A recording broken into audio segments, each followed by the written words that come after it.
It's Red Eye Radio. Gary McNamara and Eric Harley talk about everything from politics to social issues and news of the day. Whether you're up late or you're just starting your day, welcome to the show. From the Uniden America Studios, this is Red Eye Radio.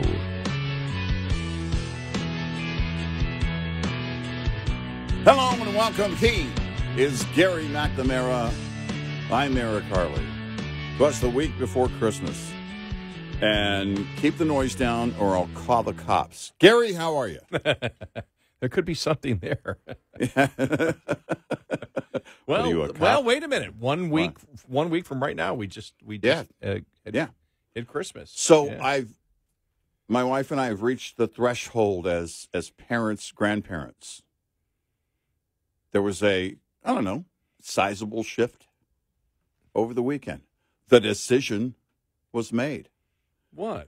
We're doing Christmas at our house on Christmas Eve. Oh, wow. And now that's a big decision. I'm sleeping in on Christmas morning for the first time in decades.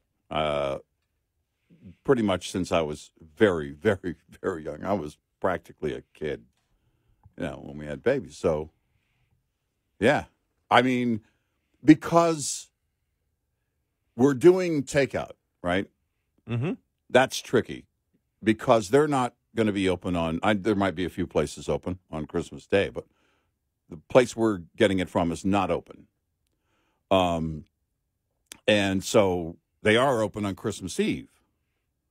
Well, if you get it on Christmas Eve and then, you have to refrigerate it and then, it's leftovers. Yeah, I know. So you pick it up at noon on Christmas Eve and all of my kids, they have their own families. They got their own thing. They got their own traditions. They already for years, they wake up on Christmas morning with their kids. Then they come over later in the afternoon on Christmas Day. And I was like, wait a minute, hold on. What does everybody feel about Christmas Eve? Just come over midday somewhere. We'll have some food. We don't really do the big gift exchange. I mean, it was legendary in my house when my kids were small. It would fill a room. It was just crazy. Because we wrapped every little individual thing, because the kids, as kids, they're excited about opening anything. So I would often wrap toys that I gave them years ago that were just in their room. So I would just want to fill the room. No, we don't go hog wild. In fact, we do a secret Santa right now in our family. That's basically my adult kids do a secret Santa. So they all draw a name and that's it, right? And that's basically the exchange. My wife and I get them each, a gift, but we don't go too big on gifts anymore. Yeah, so there's no real reason for them to, because my thought is this, look, stay at home, stay in your pajamas. You guys have your own traditions within your households, and which you should. We did, we always have. And there is, stay in your pajamas all day. And hang out in your house or do whatever you want with your kids and do that. Come over on Christmas Eve. Let's spend a few hours together. We definitely want to hang out with them. And let's have some food. We'll do a gift exchange and, have some fun. And then you guys, go finish up what you need to and enjoy your Christmas with your kids. I don't know what the mashed potato duties will be for Christmas yet. Oh, yeah, okay. I'm still trying to find that out for the meal, with my dad. I mean, the video that I put up for Thanksgiving that everybody loved. Well, the thing is we got a few years ago, we got to the point of, because I would cook on Thanksgiving and cook on Christmas Day, and then it was like, okay, there's a lot of crossover in those two meals, right? With what you're going to serve, and it was like, all right, there are some things we can switch up and all of that. But hey, everybody collectively as a family has a favorite restaurant And what if we had that? And everybody screamed yes. I mean, it was like, oh, man, I've been working too hard for too long. And so a couple of years ago, we started getting the steak out, and it was like, okay, yeah, but I'm not good with leftovers. And I know you guys aren't either. So I was trying to find, the mid ground, and it was like, then everybody was wondering, okay, what's the schedule for Christmas Day? And, my one daughter has in-laws. Actually, both of my daughters have in-laws that they have to accommodate, and everything else. And it's like, all right, let's make it easy. Stop by on Christmas Eve. We'll have hot food, freshly delivered and set up, a catered meal, your favorite restaurant. Come on, but that's not what you're big on. You're big on being able to sleep in Christmas morning. Oh, no, I made very clear. I said, listen, I started the conversation. In order to accommodate my wish, my goal, this is going to be my forever gift of sleeping in on Christmas. The thing is that I always, oh, man, this is going to be great. I can sleep in. Then all of a sudden around 7:30 a.m., that's sleeping in. If the sun is up or starting to come up, then yeah. It was, it was like, wow, okay, this works for everybody. Well, for me, it's still around everything's still around my dad. Yeah. And me coming in town, too. I mean, the family does. And it'll be it's funny because things just don't change, but those are the things that you'll remember. Those are the little, the culture of your family at holidays that will stay, as long as my father's here. But it's the same. I'm flying in the 23rd at night. Yeah. Which means, again, I'll miss another Bills game. Were they playing that night? Yeah, it's like, wow. So a few of my buddies said, well, you can watch the 23rd. I went, because I haven't been able to watch anything because of when they play. And I'm like, wait a minute, the 23rd sounds like I have something. It's like, what's happening on the 23rd? They kick off at 7:00 at night. My flight takes off 7:00 at night. Now they have had football games on they do have live TV. Right, on American Airlines. So if it's a network game, right, or is there somewhere streaming? Maybe. Yeah, they've been streaming football games because I fly a lot on. See, when did I? There was something. Maybe it was when I flew during October or something. Right. I forgot when I was on vacation, but there was a game on on the plane. Now I don't remember what network. So maybe, but it's going to be getting in Christmas Eve, having breakfast with the family, and then doing whatever we need to do. Now Christmas Eve is on a Sunday. I don't know if how that'll affect closings or whatever. I'm assuming most places will stay open. So it looks like it's an ESPN game, if my source has it right. The 23rd. Oh, is it okay? Yeah, yeah. I did. I know. Well, idea. but they carry ESPN on their live TV. They do. American does, yeah. Oh, okay, cool. Yeah. I've never watched the live TV. I've always watched. Well, I always have the internet, so I'm always either reading or watching something else, I guess. Yeah, and the majority. I mean, normally, when I normally watch TV is when I'm flying back. I always get into conversations when I'm flying to Buffalo. Yeah, because a lot of times it's a night flight and people are just more talkative. When you're getting on a plane at 5:30 in the morning, it's like, and then I'll go to watch the morning TV, and it's all national infomercials on a Sunday morning. Yeah, coming back, but no. So it's going to be good. I tell you, I don't know what it is about, and I even noticed it tonight. I don't even psychologically know where it comes from, but even tonight I walked outside, before I drove off, and it's just completely quiet. And I don't know what it is about quiet and Christmas. Maybe it's because growing up with the snowfall and everything is quiet outside. Maybe that's it. But there's just something psychologically in me that really enjoys when you go outside. Now, you may be able to hear the distant, the tires on the road from 5 miles away. Right. But other than that, it's like, just the quiet around. And I noticed it last night. I went, oh, okay. It's the quiet. Even getting out of the car here and walking through the parking lot, and which is a very, very short distance to the door.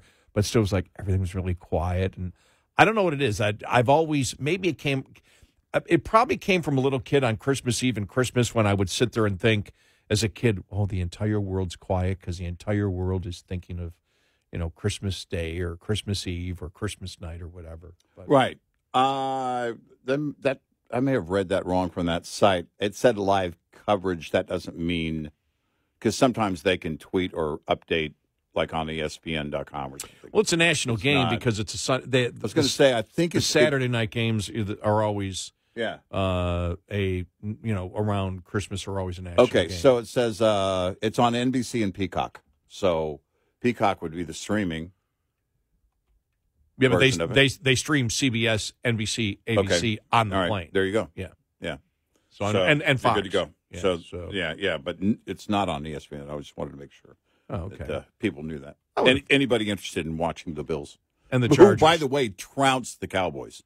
What happened? I just saw the score. I read the score. I can't figure out the NFL anymore. I mean, all of a sudden, it was funny because I saw the headline that said Bills beat Cowboys as Josh Allen has poor outing. And it was like, well, no, we just didn't throw the ball because they were running it. Yeah, right. He didn't have a poor outing. I think he was 7 for 12 and 3 drop passes. So it's like, well, he just didn't throw. I mean, he didn't have to. Right. I mean, and it was a running game like you haven't seen from the Bills. Yeah. I'm being serious. Since Thurman Thomas. Yeah. So, I mean, you're going back. Wow. You're almost going back 27 years. I mean, really, it was. So, I mean, it was completely and totally unexpected. Completely. Right. Yeah. And so I don't even know what. I don't know what to say about it. The NFL this year, every time you think there's a good team, they get beat. So the Cowboys were going in. They were 5-game winning streak. 9-3 was somewhere. 10-3, I think. Was it 10-3? Yeah. So, and what's the record for the Bills now? The Bills are 8-6. They're now 8-6. But the one thing, you even look at the Cowboys; they've gotten beat bad on the road. Yeah. When you look at the people are scared of the Bills for one reason only. You look and you go 6 losses. Every one has been by 6 points or less. So they haven't been blown out at all. I mean, they've been in every single game. Right. And so, but I don't know where anything's going in the NFL. Yeah, every time you think there's a good team, they get beat. And it's like, oh, okay, they really got beat by them. Okay, maybe they're not that good. And so, who knows? But I'll take the victory. All right, going to be a wild week again. I mean, it will be interesting to see how things start to shape up. What's interesting is over the weekend, doing some lots of Christmas stuff. My wife's Christmas party, which was fun, and just lots of things that are and not all the updates were coming to my phone, but really so many things that kind of took me away from the news where I was just sitting there and reading all weekend long. And I thought to myself, we're getting so close now to Iowa. The New Hampshire polls were now the one New Hampshire poll now where Nikki Haley is pulling a little bit 15 points closer, now. To Trump in New Hampshire. And we'll see where that goes. I mean, look, he's got Trump has a very comfortable lead in Iowa. Ron DeSantis was working very hard. He visited all 99 counties. He pulled a full Chuck Grassley, as they call it, because that's what Chuck Grassley does. He goes to every county. And Trump, last I heard, had only visited 3, but it could be the case that they really don't think they need to spend a lot of money on Iowa right now because of his lead. And you're going to, between now and both Iowa and New Hampshire, there would have to be. Here's the difference in what has happened in the past. We talked about the John Kasich pop and all that in the past and how things have happened where it's like, okay, all of a sudden there's this surge.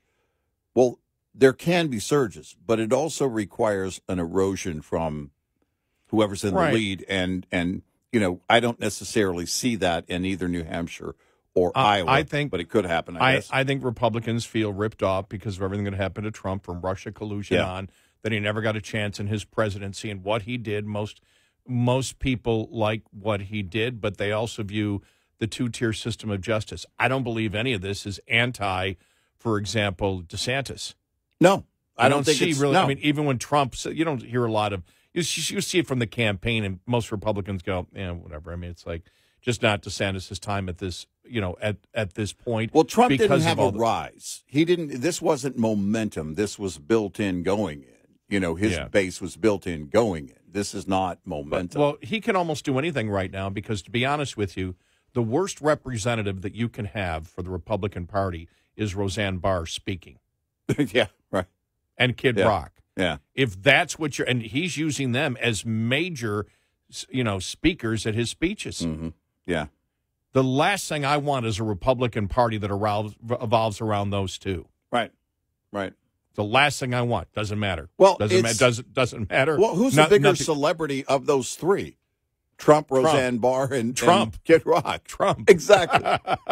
You're the celebrity. You don't need any celebrities. No, you really don't. You don't. No, but I'm sitting there, I just shake my head because you see more. Kid Rock now saying he's forgiven Bud Light. It's like, well, that's not a go. Hey, he's out there for Trump. Nobody cares. Roseanne Barr throwing out stuff that's completely and totally incoherent. Nobody cares. It's because it's about Trump. Exactly. It's not about them. It's that's the thing. You're right. He could pretty much do anything, but there's not going to be any erosion of his numbers. I don't see anything that's going to bring that in any of those states, where he's leading. And now the one poll that showed him at 6. Where was it? It was a 9-point lead for Trump. I think it was a 6-point lead over Biden. We'll get more into the polls here, but this shows that it's less of an outlier, or the first couple of polls are not outliers, where he's actually got a fairly healthy lead over Biden in the general election polls, and that's going to be interesting to watch. Yeah, that seems to be consistent. Yep. 866-90 Red Eye.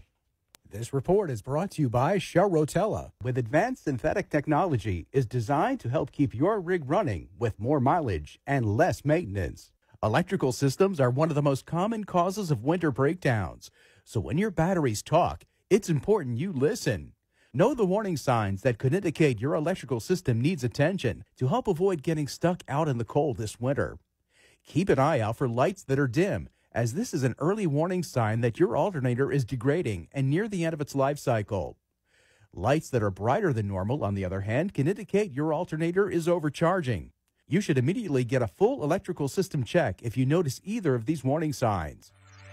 We'll be right back with more Red Eye Radio with Eric Harley and Gary McNamara.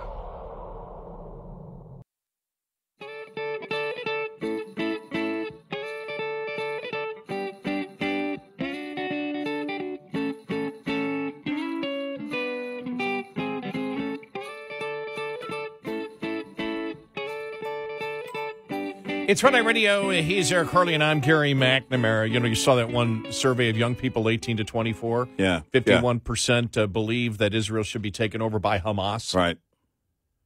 And then it's even much greater believe that Israel is the oppressor. Yeah. Shows you how brainwashing works. Yep. It really does in what's going on in our schools today. It should be a wake-up call to a lot of parents out there. That should be very disturbing to everybody. Yeah. Now, I talked to some young people. Now, these are Texas young people at a party the other night. Mm-hmm. Man, I was extremely impressed. Yeah? We'll get into that coming up in a little bit, because especially on the critical thinking skills, and I actually used it. I actually looked at 3 young men and said, "You're all critical thinkers, aren't you?" They go, "Yep." We'll get to that. All right.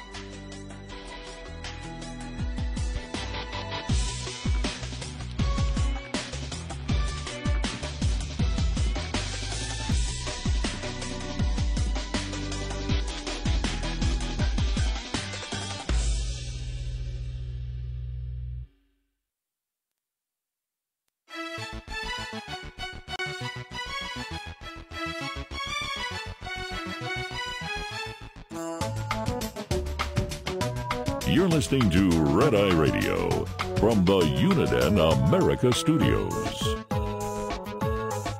It's Red Eye Radio. He is Eric Carly, and I'm Gary McNamara. Welcome. Good morning. A week from Christmas, and Yeah. it's crazy, just huh?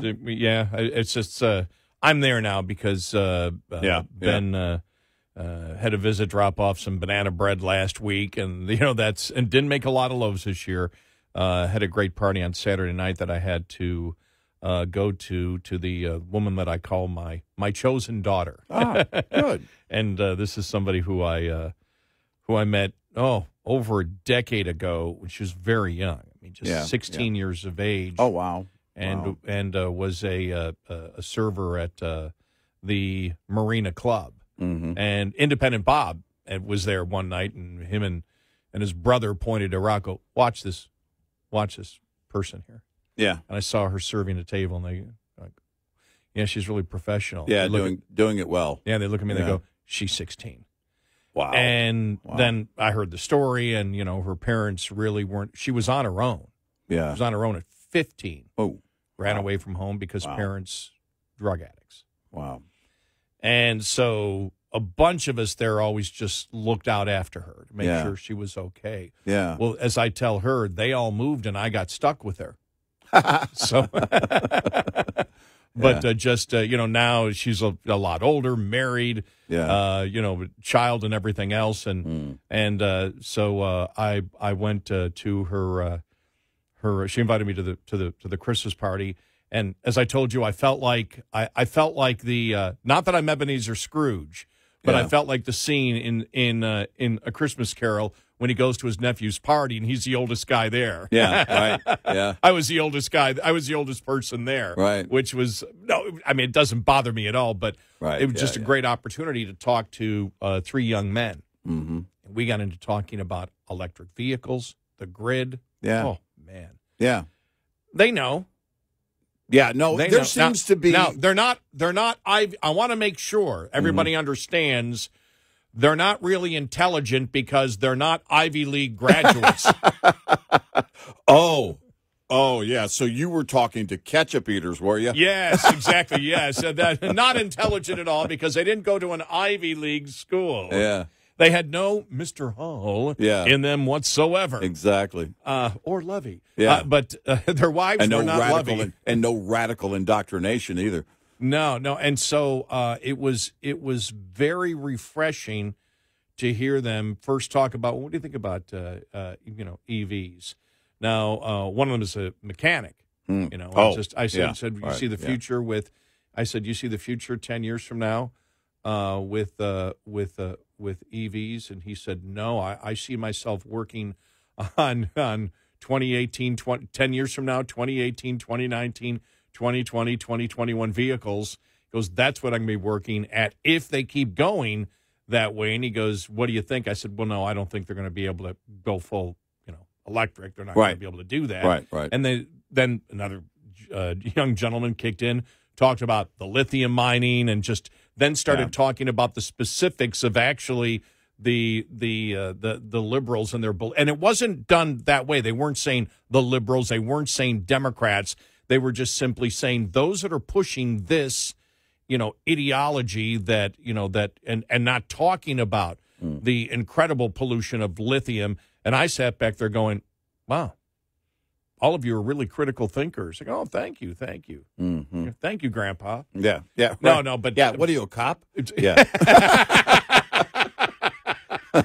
No, but it was extremely refreshing. And then I wake up in the morning. The majority of 18 to 24-year-olds, I think it's in school, wasn't it? Was it in school? I forgot what the exact poll think it was. But it was that 51% believe that Israel should be taken over by Hamas. And you're just shaking your head going, my God, what in the hell is They don't going have a clue. on? No. They don't have a clue. None. No, I go back to that Canadian band, the Northern Pikes, Yeah. in Teenland, what the kids are talking about means zero now, but you got to give them a break Right. in Teenland now, in Dreamland now. But this isn't even that. This isn't about having unreasonable dreams or whatever. This, because we all have unreasonable dreams. Right. Because we all have dreams that we probably won't reach. Some do, and then they're not unreasonable. Yeah, I gave mine up at, I was probably, I don't know, 14. but our parents usually say, well, that's pretty unreasonable there. But, go ahead until you figure out you can't do it, then do something else. Yeah.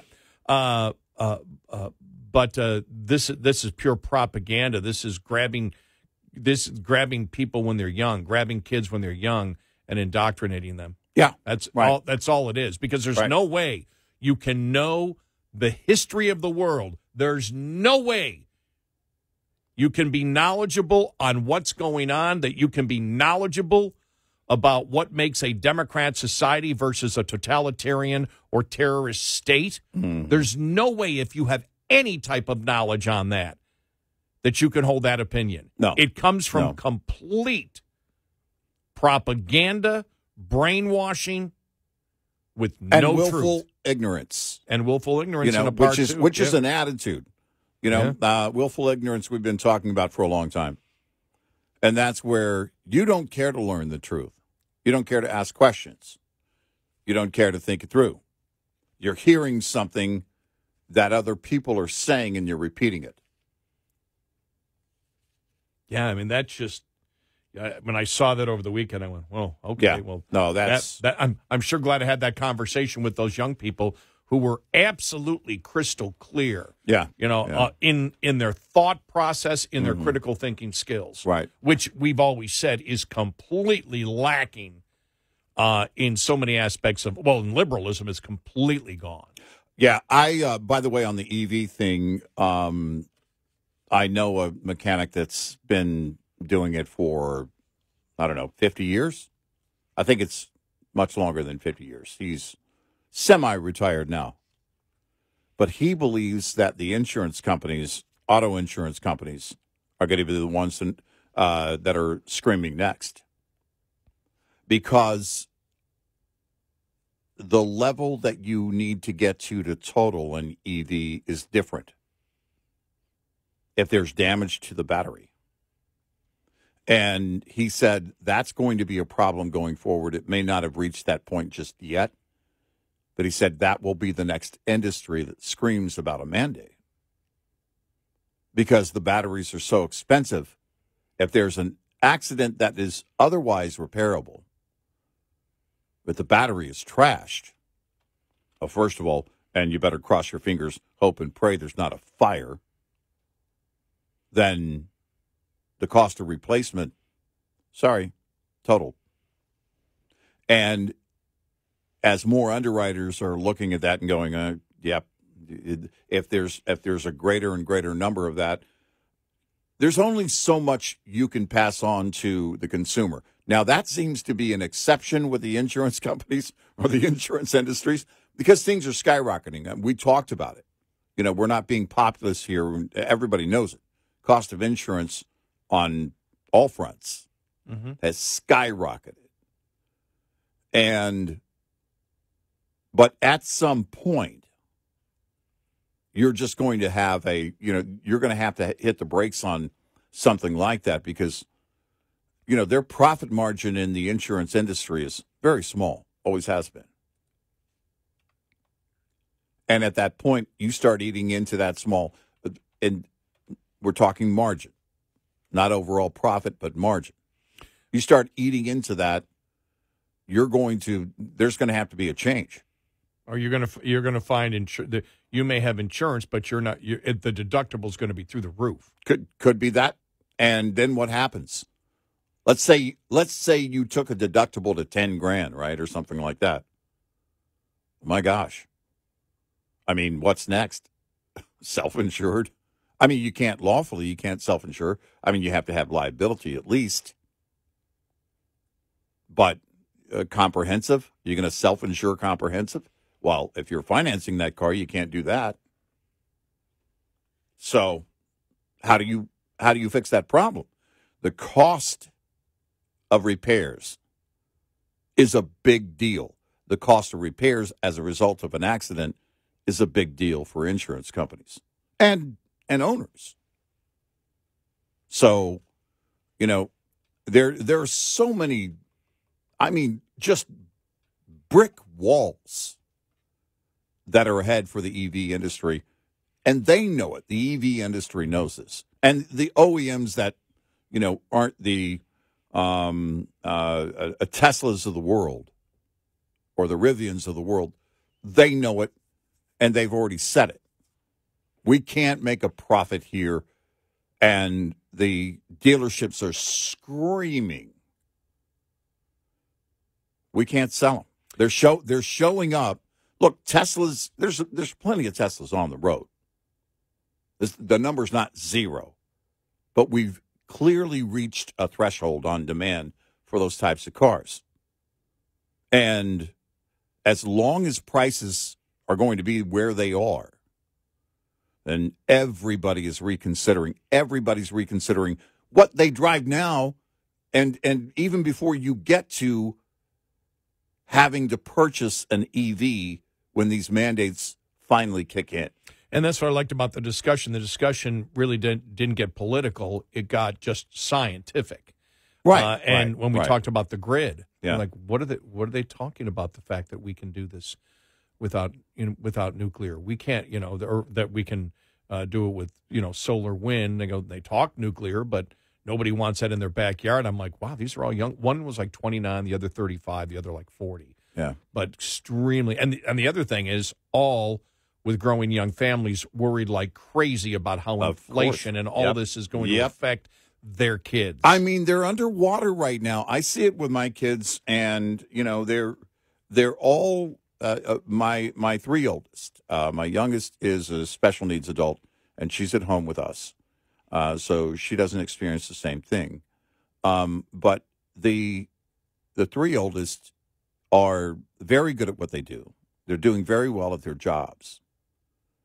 This is the story, by the way, of millions of Americans. They have young families.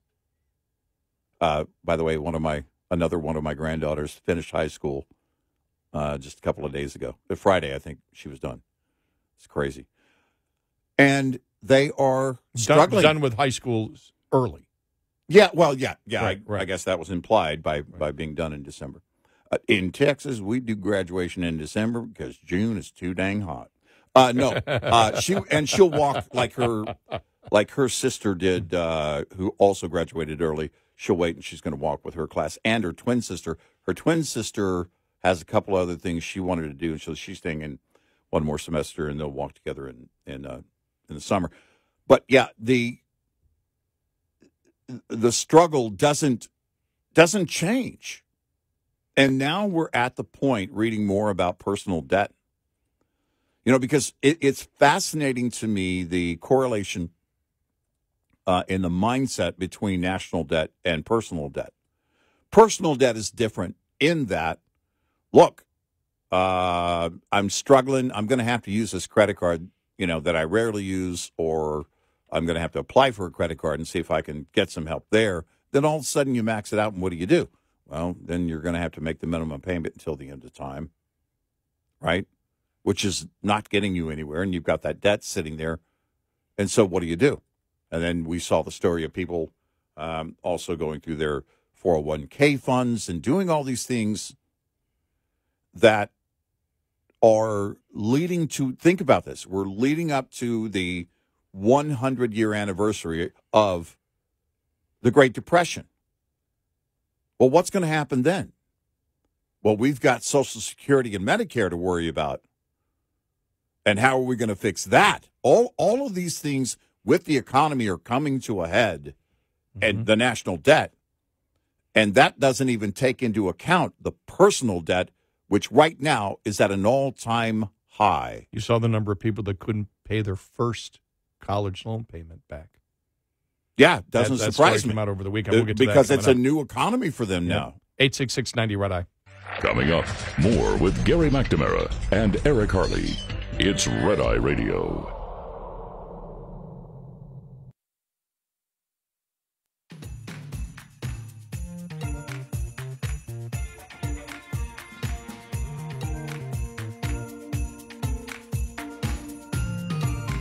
It's Red Eye Radio. He's Eric Carly, and I'm Gary McNamara. Coming up, following the top of the hour, the budget negotiations, which won't really be a long conversation because it really died very quickly after Andrew McCarthy had that column the other day on why are the Republicans talking about 3,000 people a day before shutting down the border. All of a sudden, any details seem to disappear after his column. And now it's like, now the thing is, well, we may come to an agreement, but we might not have the text for a month. Well, then you haven't come to an agreement. That's not an agreement. It's like, come on. We have the framework. The framework. There's no such thing as framework. Yeah. You have a deal or you don't. Yeah. Which means, how do you guarantee the Biden administration will do their job? You don't. So how do you make sure they do?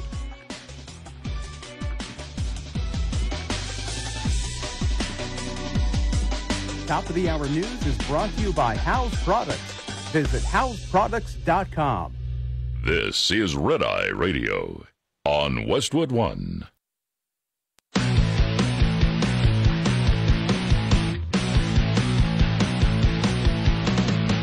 Now, it's Red Eye Radio. Gary McNamara and Eric Harley talk about everything from politics to social issues and news of the day. Whether you're up late or you're just starting your day, welcome to the show. From the Uniden America Studios, this is Red Eye Radio. All across America and around the world, we are Red Eye Radio. Good morning. He is Eric Harley, and I'm Gary McNamara. Well. A Capitol Hill staffer accused of filming himself having gay sex in a congressional hearing room has been fired from his job in Senator Cardin's office. The spokesperson for Mr. Cardin, Maryland Democrat, says it was a personal matter. Well, not really. That's not a personal matter at all. No. Adian Mace, I don't even know how to pronounce it. Zaropsky is no longer employed by the U.S. Senate. We will have no further comment on this personal matter. I guess you wouldn't, would you? Yeah, I'm guessing you don't want to ever talk about it again. Well, the fact is, apparently the film went on some private gay sex. Yeah, did I hear that it was live, or did they record it and post it somewhere? I heard it was posted online. Okay, but they made it there. Yes, the pornographic, really the important part. Right, the pornographic video was posted online on Friday, showing the two men having sex in the Senate hearing room.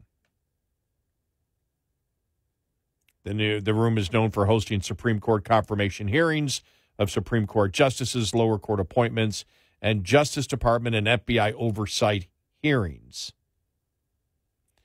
The incident reportedly took place between where Democrat Senator Amy Klobuchar of Minnesota and Chris Coons of Delaware sat in a recent committee hearing.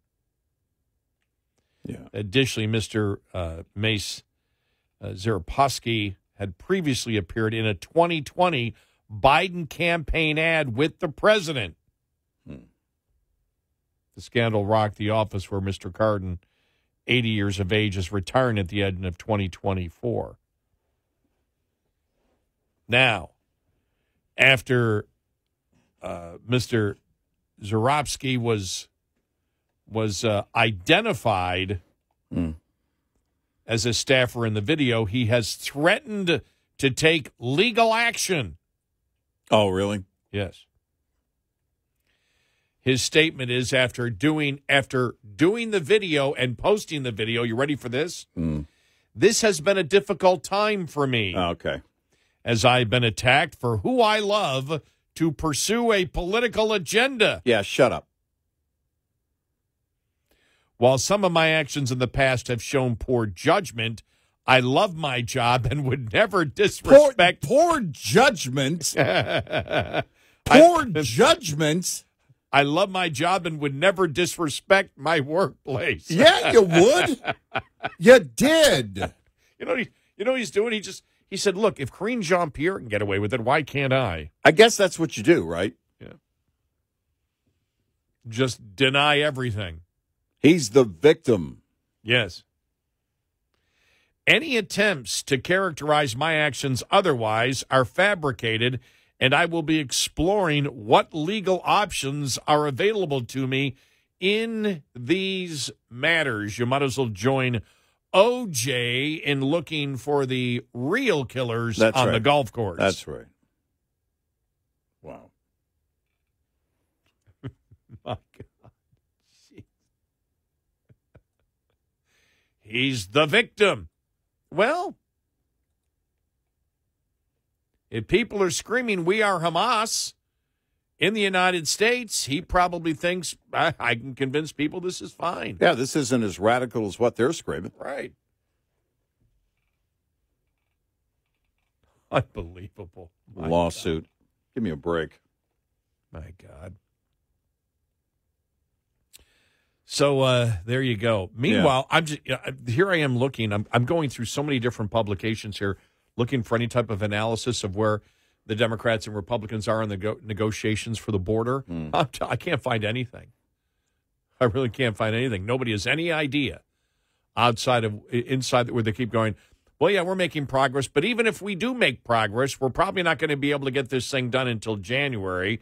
And even if we come to an agreement, we won't have the text of that agreement done for weeks. And so we probably won't be moving forward on any of this until January. Shut up! Yeah.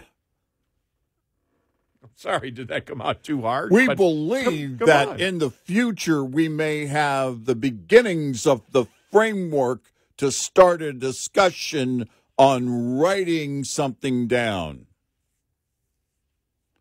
Yeah, you know what? You sound drunk. Just wait. Wait until everybody sobers up in January and then talk about it again. I just don't have any confidence, by the way, on that whole thing. I don't know where it goes. I really don't.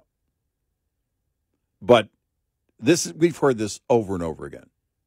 On how many deals? Well, we believe we have the framework. I think that's programmed into Mitt Romney, by the way. I think that was one of the original, when the original programmers first set him up. He's a robot, if you don't know. I think they said, oh, look, hey, whoa, did we make sure in his vocabulary the words framework or word framework? That has to be, he's got to know that word. That's got to be, he's got to use that word because it sounds like a very Romney-esque word. And we hear it repeatedly. We believe we may have the beginnings. We have a deal. We won't get to the text in January. What happens during essentially the, Christmas break time and January is light years on Capitol Hill, especially at the beginning of a major election season in terms of, we'll be on the tarmac in January, so. Well, when again, we had talked about the fact that, and Andrew McCarthy had, from National Review, when we were here on Thursday night, Friday morning, we were reading his column, and he had stated that inside the negotiations, what the deal seemed to be was that Democrats wanted to close the border, but only after 5,000 people got through a day, and Republicans were at 3,000. And he mentioned the fact, he goes, why would Republicans do something like this? Now, remember, it was Jay Johnson going back a year ago that said 1,000 a day is unsustainable, that you can't handle it. Right. And here the Republicans are actually negotiating 3,000. It seemed like all talk of anything going on in the negotiations at that point stopped. Yeah. Learning anything. And then when this came out yesterday on Sunday, when U.S. Senator Ron Johnson joined 14 of his Senate GOP colleagues in sending a letter to their conference chairman, the Republican conference chair, John Barrasso, requesting a meeting of the conference the week of January 8th. to discuss the negotiations with President Biden and Senate Democrats regarding border security. He was joined in the letter with 14 Senate GOP colleagues. And he says, we write to request that you call a meeting of the conference to discuss Senate negotiations on securing the border, rushed and secret negotiations with Democrats who want an open border and who caused the current crisis will not secure the border. The American public deserves an open and transparent process, which cannot occur until the House returns the week of January 8th. Accordingly, we request this conference be held the week of January 8th, but not before. Yeah. Which means the Republicans want it shut down. Right. Apparently, there was some feedback on the negotiations. Good. Of saying, well, 3,000, then we close the border every day, which is interesting because we never said this the other day, but when you think about it, what they're saying is, okay, Democrats are saying 5,000, then we close the border for that day. Republicans were at 3,000, then you close the border for the day, which both are admitting it's possible to close the border or send them back. Yeah, right. One yeah. or the other. Right. You're creating, with the 3,000 number, you're creating a permanent hole in the border. What are you doing? You're not fixing the problem. Which the current law doesn't give you. Right, exactly. A very critical point. The current law is 0. And so hopefully the message was sent loud and clear, and that's why we haven't really heard much in the last few days, that, no, what you meant by 3,000 was 0. I'm amazed at just... I don't know how you even float that. I know. How do you, by the way, how do you float that in a room where nobody else is going to hear it? Just a handful of your staffers say, "Hey, what do y'all think?" I'm gonna counter with 3,000 a day. You're drunk. Well, as I told you, because we were talking about the Senate, apparently that's what that letter's about. Yeah. That letter's about the fact that this is garbage. Yeah. What's going on here? Yeah. Don't present us something from this negotiated thing. We need a complete open process on what to do with the border. What they have in mind to discuss on January 8th, I don't know. And you and I had said, even if they got this through the Senate, which I had very high, great doubts. Again, though, we look at the things they've compromised on before, and we said the other day, well, who knows? I still believe they know they can't get this through. They cannot get this through the Republican voter agreeing to 3,000 a day. Yeah. That's especially when the current law is 0 a day. Well, and hopefully maybe some GOP in the House called over as well. Yeah. Hey, we don't know what y'all did at your Christmas party, but don't float that 3,000 number this way because it ain't going to happen. But I'm really hopeful, by the way, that it's the constituents more so than the GOP in the House. Either way, but I do, I hope that enough of us are still paying attention to the fact that we would respond that way. Now,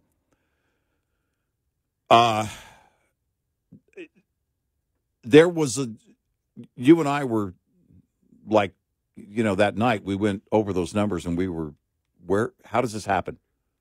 How in the world it was just crazy insane. Who suggests that on the Republican side? Well, it would be How much have you had to drink at the holiday party to suggest that as a Republican? Exactly, because it would be like Bernie Sanders. I want to spend $6 trillion. And then the GOP going, no, we're only spending 5. Now, actually, since we're spending $6 trillion now, it would be like Bernie Sanders. Well, on a separate package. No, not the budget, but yeah, right. Yeah, sorry. Because it'd be like the budget is 6. Just to give always the proper context.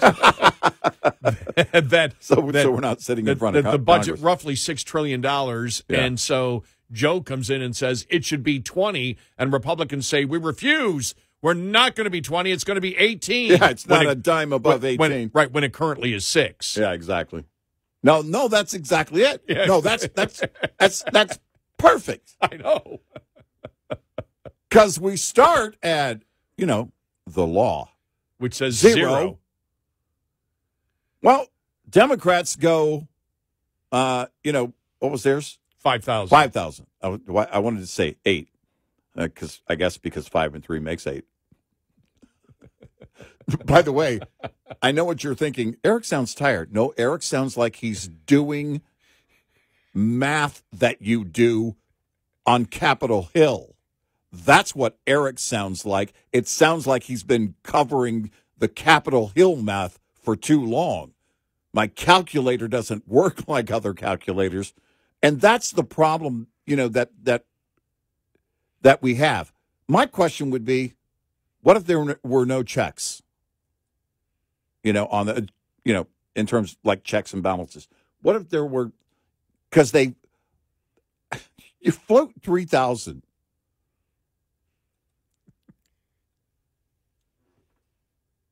I'm not going to say the whole thing, but you can't do that in the wind. It's going to come back at you. Oh, you can. And I am grateful that if that's what's going on here, and we believe it is, that it does fly back at you like a boomerang and hard, because it means people are paying attention and they're concerned. We know that people are paying attention. We know our audience is, but so many people right now are like, no. Open border, fine. What border? And that's been a problem for too long. And hopefully this is a sign that is coming to an end. 86690 Red Eye. Brought to you by FPPF, Fuel Power Max. Most owner-operators leased to larger carriers are paid on a per-mile basis or a percentage of revenue per load. The per-mile basis is most prevalent among larger fleets, percentage at smaller. Pay per mile tends to dominate discussions about pay just because it's easier to measure, and pay per mile often is wrongly used as the deciding factor in leasing to a carrier. While pay per mile can be a vital factor, it's not a cure for every ill, nor does it mean a big settlement check is coming an owner-operator's way. Why? Because pay per mile always must be considered in balance with gross revenue as well as total costs. Gross revenue can include flat mileage pay that varies by length of haul, percentage revenue pay, and more. Most importantly, though, for every revenue dollar generated, only part of that dollar is profit. But for every extra dollar of cost saved, the entire dollar contributes to profit. Knowing and understanding your cost to operate is fundamental to understanding the true value of any pay package. Brought to you by Shell Rotella, with advanced synthetic technology is designed to help keep your rig running with more mileage and less maintenance. Lines open for your calls. 866-90 Red Eye on Red Eye Radio.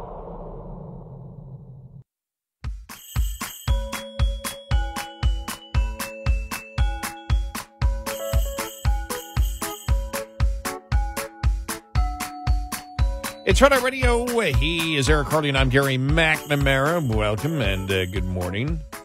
Download our Red Eye Radio app today. Listen when and where you want if you can't listen live overnight. All right, quickly here, I want to play a couple of audio cuts just to show you what's going on here with the whole border negotiations going on. Here's Democratic Rep Joaquin Castro. Is he still parroting his hero from Cuba? But here we go right here. I want to speak quickly to the Democrats in the Senate and others who are considering supporting this proposal. If you do so, you will be surrendering to right-wing racism. And more than that, you will be enabling it. Okay, we don't even know what the negotiations are about. Yet it's right-wing racism if the Democrats continue to negotiate. If the Democrats negotiate any lessening of the insanity at the border, then that's right-wing racism. Now, it's interesting because let us go to the black Democratic mayor of New York. Here we go. All right. We had to do a real job of explaining to everyday New Yorkers that the federal government has abandoned this important issue that's a national issue. So they're angry, and it's going to come out. I'm the mayor.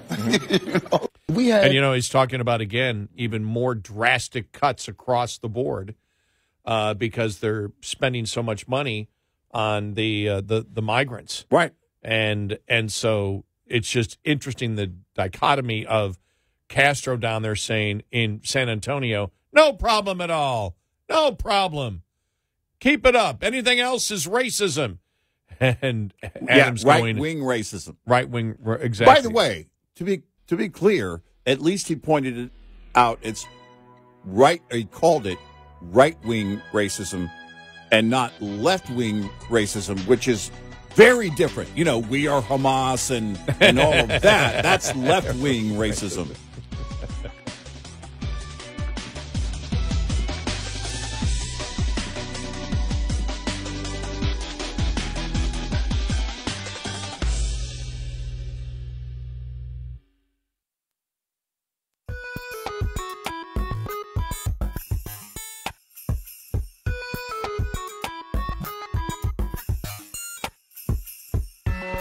Give the gift of the Red Eye Radio app this holiday season. Merry Christmas from Gary McNamara and Eric Harley. Red Eye Radio. It's Red Eye Radio. He's Eric Harley, and I'm Gary McNamara. So here's what's going on with this whole border situation. When you look at it, the politics of it, we all know the border's out of control. In fact, I was reading from ABC where it was the White House talking to Dick Durbin. And Dick Durbin, we really have to watch out with the Republicans. And then he's talking to the White House, and he says, this is unsustainable. We got to do something about it. And that's how ABC is saying this whole thing got started, was because Durbin's looking at it, and because of what's going on in Illinois, he's saying we can't continue with this, right, but we still have to find a way to blame Republicans. Right. So that's when you get to Karine Jean-Pierre, and there was the one CBS reporter was all over her the other day saying, excuse me, you may mention it, but there is no public hearing of the president wanting to get together and solving the problem with Republicans. That hasn't existed until recently, right now. Yeah. But this has not been the case. She goes, and you haven't been on it. It's not a major thing that you've been on. Well, we were on it day one. The president addressed it day one. What he has to push back on is the president did not address solving the border problem day one. He made it worse. Yep. We all know. He made it worse with his executive orders. I mean, before day one, he was doing during his campaign, during the entire campaign season, we want you to come back. We want you to come back. We want you to come back. If you were deported during the Trump years, we want you to come back. We want you to come back. And so if you hear the Democrats consistently say, we want to have comprehensive immigration reform, what does that mean? Well, to me, womp, womp, womp, womp, womp. Well, to me, what it means is they wish to move as many people through as quickly as possible and make them legal citizens. Mm-hmm. They don't want to close the border and then have a legal immigration system. That's their version. And that's Republicans need to articulate that, though. Yeah, they need to articulate and say the Democrats want this. The Democrats want they want the insanity at the border to continue, and they want to let people through the border. And that's what their immigration system they wish to have. We wish to close the border, and because of what we need, and this is something that Trump should be promoting because he did once before with Jim Acosta. Right. As far as I know, he hasn't changed from that. No, he has not changed. We need legal immigration. Yeah. Because Trump got no flack for it when he said it as president. If anybody can sell that to the right, it's Trump. It's Trump. Yep. Because I'll say it. If Mitt Romney tried to sell that to the right, deaf ears. But if Lindsey Graham tried to sell it. No, that's a great point. I don't know of anybody that has the clout to sell that and not have the damage from the base at all, because they would look at it and look, he said it in that, like you just mentioned, in that room with Jim Acosta that day, because Acosta had already asked a couple of questions, a question and then a couple of follow-ups, and he interrupted Acosta and said, no, we want legal immigration because of all the jobs we're creating. And so we want that. And then Acosta wanted to make it the Jim Acosta show. And that's when he got thrown out. Right. We remember that, and nobody else seems to remember that moment. Find it on YouTube. You can find it. Oh, yeah, you can find it. We played it before. Yep. And so you look at it, and this is the thing that Republicans have to clamp down and say, look, Democrats keep talking about a comprehensive immigration reform. What does that mean? Does that mean close the border? Because here's what we would say. Here's what I'd say comprehensive immigration reform is that the American people would want. And that is we close the border. Yeah, right. If somebody has a legit asylum claim from company or from countries that are recognized by the United States, for example, Cuba, something like that, where you come in because you are being, politically what do you call it? Politically, not politically, but you are being threatened. Your life is being threatened for political purposes or whatever. Right. And we've had this persecuted, right? You're being persecuted, whatever. But we've had a standard for that, and Congress can set a standard where you look and you can highlight different countries for that when it comes to asylum. But otherwise, asylum should be done. Look, there's no way. And I believe the vast majority of Americans would agree. Don't lie to the American public. Don't say it's about political persecution. And then you have people at the border just last week telling Bill Maloogian, "We're not here. We're not here for any type of amnesty, right? Or we're not here because of political persecution. We want a job, right? Well, they got a hearing before the court, right." Right. And they've already made it clear we're not here to get asylum. Right. It's not why we're here. We're not here to get asylum. Right. We're here to get jobs. Right. We want to work. And then they came back later on and informed Maloogian, oh, okay, no, we have our hearing in 10 months. Yeah. Yeah. And meanwhile, we can stay in the country. Right. And most Americans would say, no, what's happening on the border is insane. We need to close the border and go back to the legal immigration system we have where you apply. If you're not applying for asylum, then you apply to become an American citizen, and there's a process to do it. Most Americans would say that's the way it has to be, even if they don't want legal immigration right now, which the polls show the American public doesn't. The reason is because the insanity at the border. And I don't think anybody really knows what the old system used to be, because we've had illegal immigration for what, over 2-3 decades now? Yeah. Out of absolute control. Right. And now most people, it's just wide open. The southern border is just wide open. And so it's up to Republicans to say, look, the Democrats, when they talk about comprehensive immigration reform, what they're talking about is legalizing the millions that are coming through the border, not stopping and closing the border and having a separate legal immigration system or a true asylum system. They just want everybody to come in, and they'll legalize them and make them American citizens ASAP. Right. And the reason I said want, because the words comprehensive immigration reform don't apply here. No, they don't.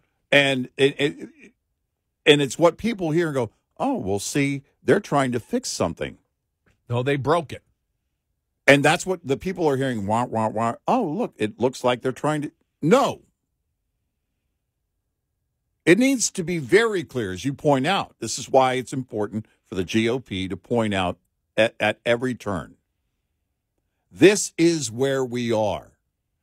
Secure the border before we talk about anything else. Give the Border Patrol what they need to do it consistently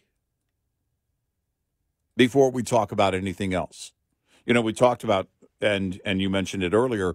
We talked about it, and you and I have been asking the question. All right, you get the money for the southern border security, and then how do you force the administration to use that money to put it to work to its intended goal, as intended by Congress?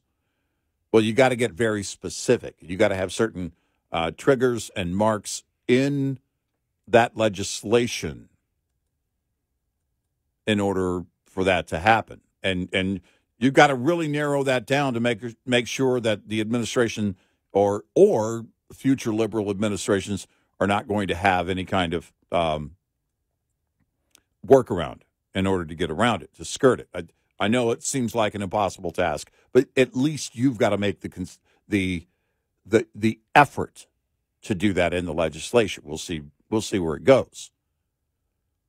But there, from my perspective, and I grew up on the border, from my perspective, it has to be for years, for a while. We need to show that we can consistently control the border, take it back from the cartels, because right now they control it, and they've controlled it for several years. We need to be able to demonstrate, and I'm not saying perfect, I'm not saying 100%.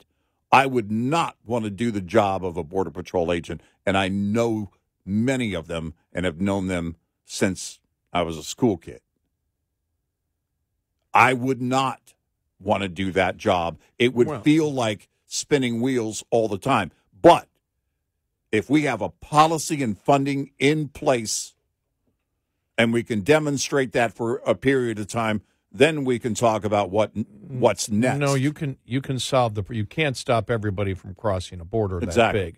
But what you can do is make it so they can't work in the United States. They're not going to be here. And we talked about that. How do you do that? You go after employers. Yep. You go after, and you're going to have to do that on a consistent basis. You go after the employers. Well, if you're found to do this, then you're going to have massive, massive trouble coming your way. And you heard, from Joaquin Castro and other extreme radicals out there that want the border to be open. Right. And any attempt, well, then you're a right-wing racist. Yep. Is which is just, it's mind-boggling. You're not going to convince the American public that that's the right way to go. Right. And you're certainly, Joaquin, not in the state of Texas, going to get any type of majority support for that absolutely radical opinion and line that it has anything to do with racism, which it does not. Right.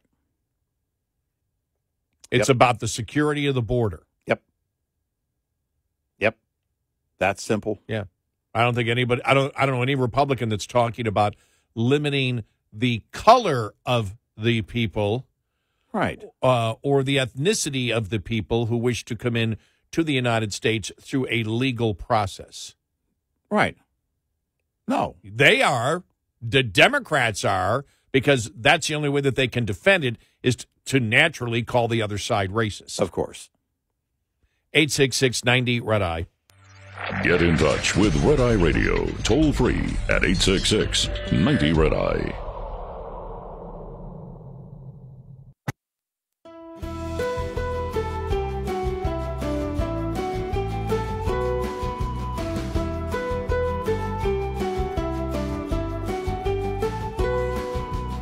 It's Red Eye Radio. He's Eric Carly, and I'm Gary McNamara.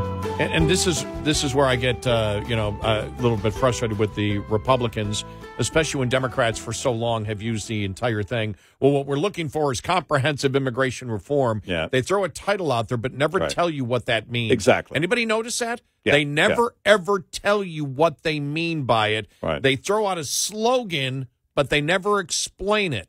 Yeah. They never say, well, here's what we want. We want a closed border, and we want the legal immigration system that we've had to continue or even be more. Well, then you can discuss and you can have the debate over the legal immigration system with the closed border. And asylum we will define much heavier. Yeah. And the fact is, if you claim asylum, except for very few extenuating circumstances, you file asylum and you stay in Mexico or your home country. Right. Because the vast majority are not legitimate. The vast majority of Americans, the vast majority of illegal immigrants that they have made legal migrants, at least temporarily, the vast majority will not get asylum in the United States. Right. And if we're to apply the law as it should be, and that's the problem, that we have here. Look, because they turned it into, hey, look, just say the word asylum. Just point to the fact that your economy, global warming is climate change is having a worse effect on my country where I come from than it is here. Therefore, it's harder on me. This is the insanity over and over again. But that's, as you said, listen to the title they put there. It's like Affordable Care Act. Oh, he wants affordable care. We should support that. Well, the operative word there is act. It was all an act. And the problem is that it's always the opposite of what they title it. Well, Democrats have been winning by using slogans for hypotheticals. Yeah. But now their hypotheticals have hit reality. The American public has seen the reality. It's time for Republicans to tear it down and say, when they say comprehensive immigration reform, do you notice they never tell you what that includes? Right. They never actually define what comprehensive immigration reform is. Right. They don't ever want to tell you what it is. They just throw out the slogan and say they want it and the other side doesn't. Right. Why don't they get specific? Because if they do, they know that the vast majority of the American public will not agree with them. Right. And what you do by that is force them to come out and say what they mean. And then when they don't, you hit them again. Right. See? They're not telling you what they mean by it. Right.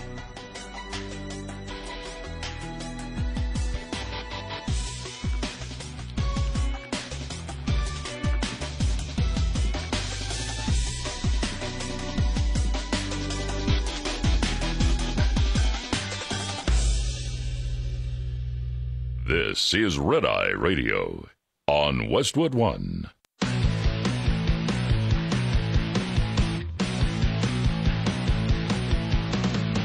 Now, it's Red Eye Radio. Gary McNamara and Eric Harley talk about everything from politics to social issues and news of the day. Whether you're up late or you're just starting your day, welcome to the show. From the Uniden America Studios, this is Red Eye Radio.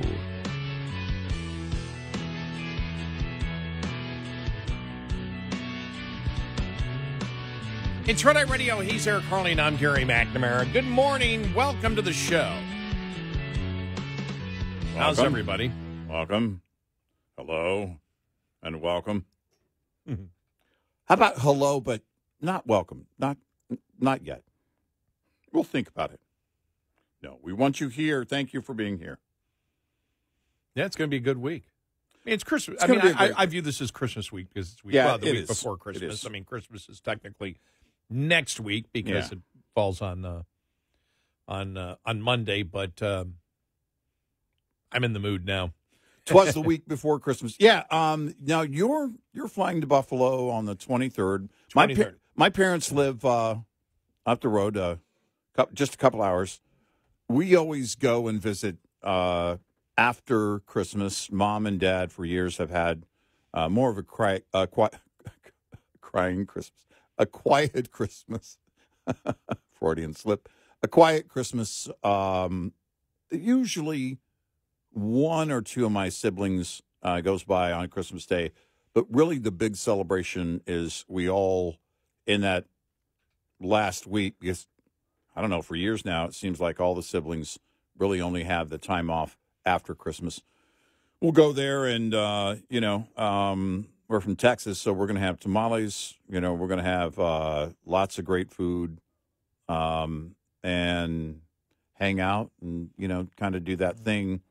You and I are off after this week, so I'll have a day or two I can spend with mom or dad, maybe more. The weather's supposed to be really nights. I know. And I've been telling Dad, he's got a big pontoon boat, and so we've been thinking about going out. They've been going out, but usually they go out during the week because the weekend's kind of crowded at the lake near their house. And so I told him, I said, I'd love to go out, and we just might have to go out one day, take the pontoon out, do some fishing. But it's going to be good. It's going to be. I'm checking the weather now for Buffalo. Yeah. Where I'm going to be. And okay. Let's get to the weekend now. Okay. All right. Friday, 37-32. Saturday, 40-35. Sunday, Christmas Eve, 44-35. Monday, Christmas Day. This is in Buffalo. Yeah. 48-40. Tuesday, the day after Christmas, 49-38. Wednesday of next week, 46-36. That means 0 snow. And as you get within a week, the forecast becomes better. When it's 2 weeks out, right. You're like, okay, after a week, are they just doing more of the average on it? But that's really for the next week to Christmas. So that's good. And I don't care this year. After last year, I know that, my dad being 97, in the back of your head's like, okay, our Christmases are limited.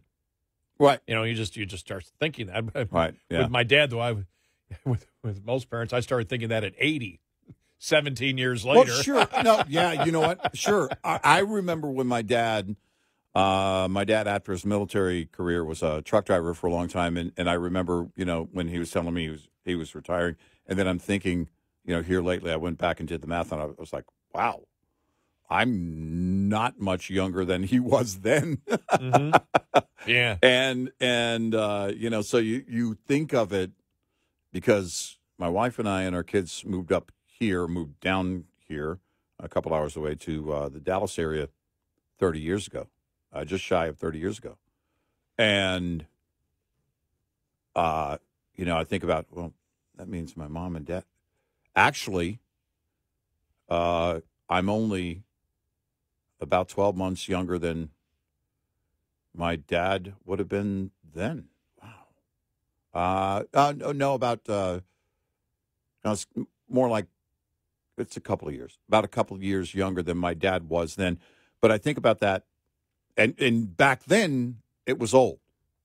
I mean, they were old. I wasn't old. I'm still not old.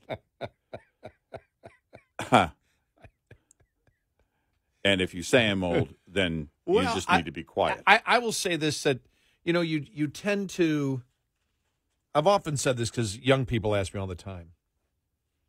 They'll say, what age would you rather be? I said, right now. That's always been my answer. Oh, yeah. Always been my answer, because I think you gain more experience.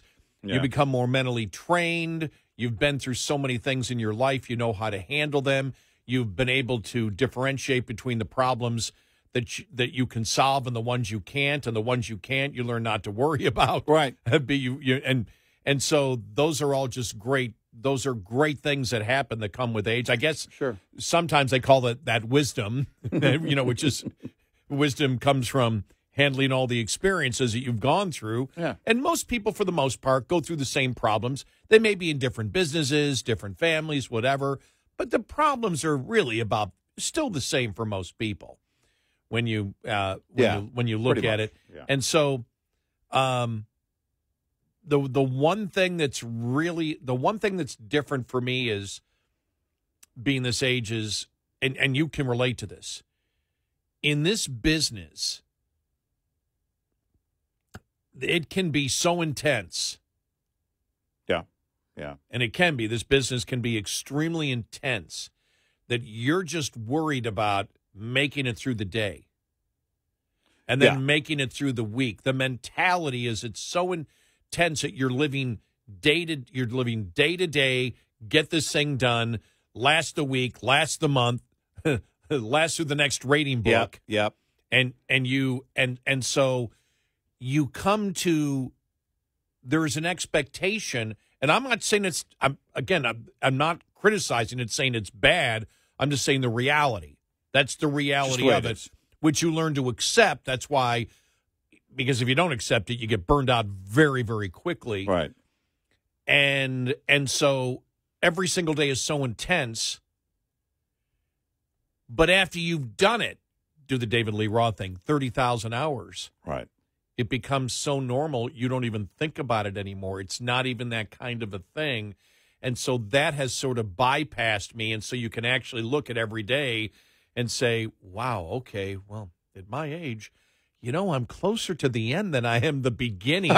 And that's a thought that doesn't go through your mind ever for decades being in this business, because you're just trying to survive every single day of it. I still enjoyed it, and I savored those moments of success, but nothing can replace the experience that actually makes it, even though it's still hard and you're doing the same work, it makes it easier because it's something that you've done so many tens of thousands of times before. Yeah. And that's the best part, I think. Well, and that's getting older. And, that comes with experience of anything that you learn along the way, and you've done for any amount of time.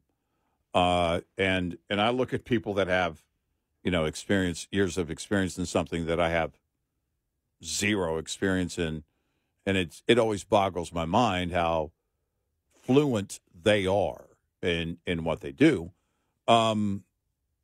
It's if I were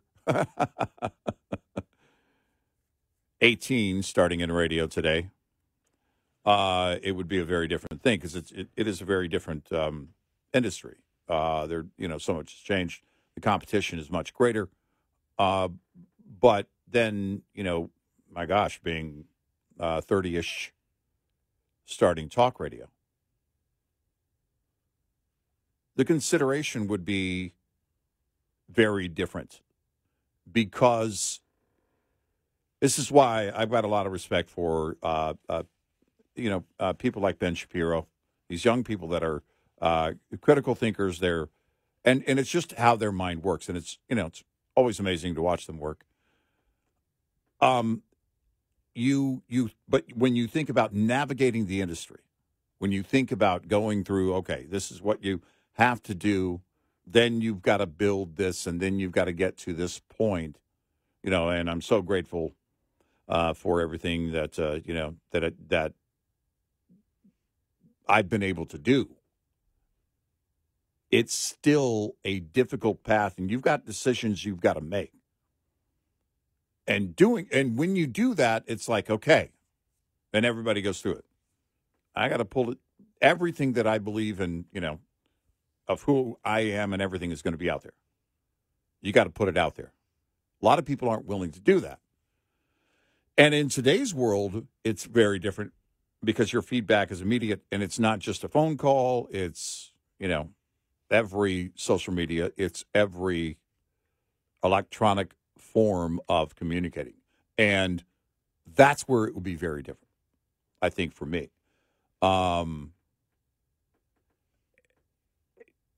It's so rich right now. It is like walking, for me, from my perspective, like walking through a really the coolest guitar store ever. It's like playing the best rock concert you want to play every day, or being in the Super Bowl every day. But what comes with that, though, is even if you've done it for a while. I mean, even though Tom Brady, when he went to his 200 Super Bowls, it was only 180. I mean, there's still the intensity and the planning and the practice and everything else that you have to do, which stays the same and keeps that intensity up there every single day. Now, when you get to the point, I'm sure he did the last couple of years, he could sit back and look and go, I'm going to enjoy this a little bit more. Mm-hmm. I'm going to enjoy this a little bit more. I'm going to enjoy this a little bit more. Enjoy the – now, I always did enjoy – one thing I did do. I always did, even in the hardest times, went, well, you're doing what you want to do, and I could savor a moment. So I always was. I wanted to make sure that I always – savored a moment in the business. But sure. I think the greatest thing is when you're in it for such a long time where it becomes second nature, then there's a tremendous amount of enjoyment, in that, and that's something that I will always be grateful for. And like I said, when I look back at times, when you look back in this business, the only thing I could imagine is the fact that you're like, let's say that your baseball career started from the minors and went to the majors. Yeah, right. But it was over a period of not 10 years, as you may find at times in the major leagues. Yeah. But 40 to 50 years. That would right. be the difference, that you're constantly in it every single day. But again, there's no complaining here. It's just letting people know, because I get it from people that go, "What's it like?" I got a guy one time asked me, What is it like to be Gary McNamara? What the hell are you talking about? I'm trying to survive. What do you mean? Like, I sit back and go, oh, okay, who am I? My name is Gary. Oh, how do I feel about where you really don't have those thoughts. I at least never do. I actually got the question almost verbatim the other day. What's it like to be Derek Farley? And I said, I don't know. It's none of my business. Somebody asked it that way to me one day, because they're a radio person, early on. What's it like to be Gary McNamara? And I go, well, the way you asked was it that a positive tone? Ugh. Yeah, yes. What's it like to be? No. Oh, okay. No. All right. It was a positive tone. Okay. Only somebody who would know my love life would ask that question. So in that kind of way. Well, and the question is more like, so how bad is it?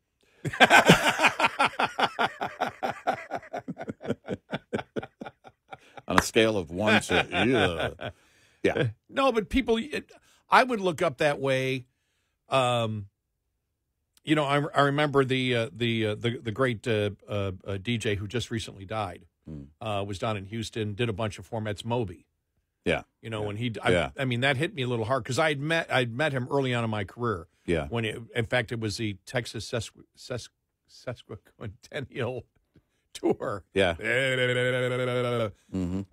Way back in the mid '80s, and I met him, and he was just so huge. It was like, wow.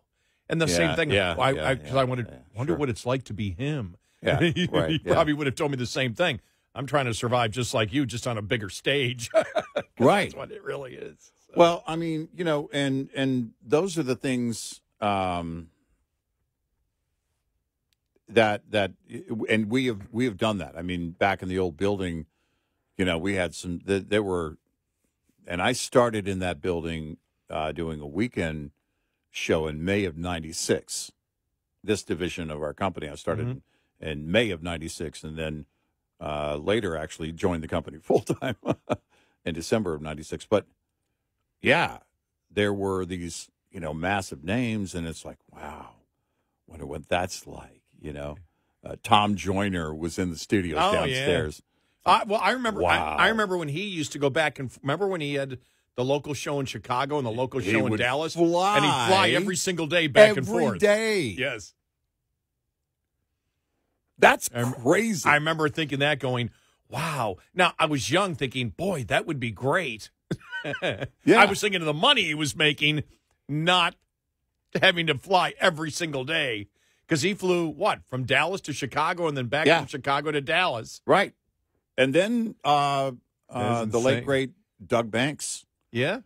When we went over to that studio from Arlington, we used to be in the same offices and studios, separate studios down the hall, but same office as our flagship WBAP in Texas. And then we moved over early 2012. Wow, that's crazy, man. Yeah. Think about it. January 2012 is where we really launched from that studio in this division of the company. And we were in the Doug Banks studio. That was his studio. That was, and I had been there, again from '96 and the whole thing, and over the years. And when that was a different part of the building, and to be in his studio was just absolutely great. Thinking, wow, some really great radio happening. And then when we moved over here, He was in this studio. he and his staff were using this studio. I think he was working by that time remote.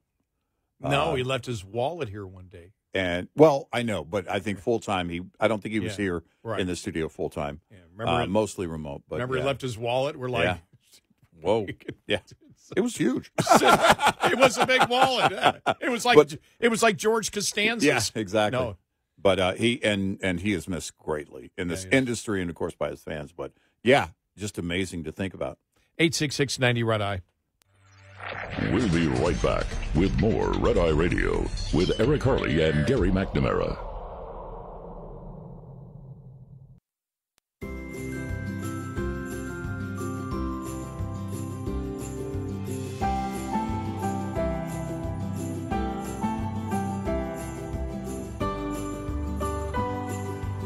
It's Red Eye Radio. He's Eric Harley and I'm Gary McNamara. A couple of weeks ago, we did that. Remember the article that was written? I can't even remember where it was about how the left talks about the increase in loneliness and how loneliness is caused by capitalism, and we and others tore it to shreds. John Stossel actually did a segment on it. We'll get to that coming up because it just really is about loneliness and generosity, and they found out that people are less lonely and more generous in capitalist societies. Right, sure. And it's like, well, of course you're less lonely because in capitalism, you've got to have, two people agree to do business together. Right. Whether it's a transaction or whatever. Everything in every other economic society, wealth is taken from you. It's demanded. And so you're always going to feel more comfortable in a society where you're negotiating with someone else, and it's all voluntary, the exact opposite of what the media tends to tell you. So we'll have that coming up.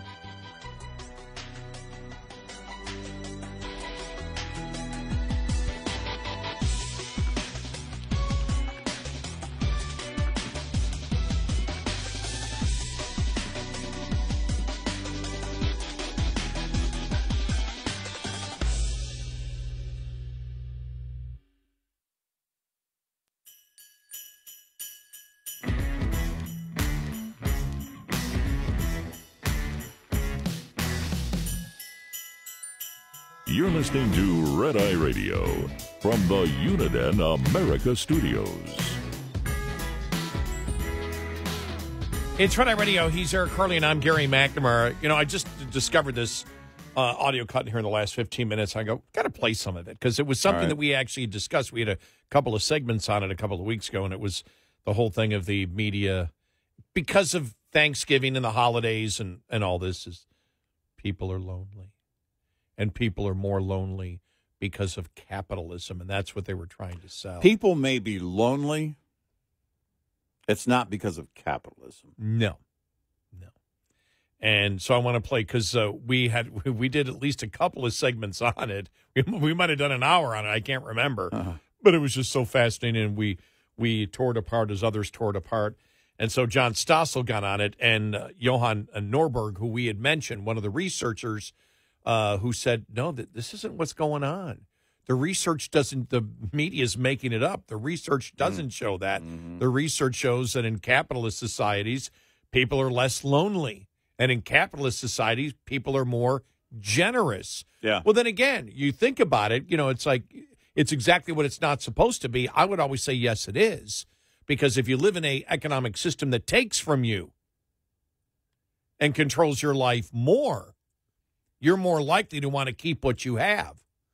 When you earn and you've got freedom, and you get to do what you want, you're more likely to say, I'd like to direct my money over here, or give to this person over here, or do that over there. Right. I think it's actually logical that you would find capitalist systems more generous, because no one is taking as much from you as they are in other economic societies. Right. But here's Stossel's just a couple of minutes from talking about this here. Are you lonely? You must be, because headline after headline says loneliness is everywhere in America. There's a mass loneliness crisis going on. Loneliness is an epidemic. We are absolutely in a loneliness crisis. As usual, the media are just wrong. Loneliness isn't getting worse. Nothing to back it up?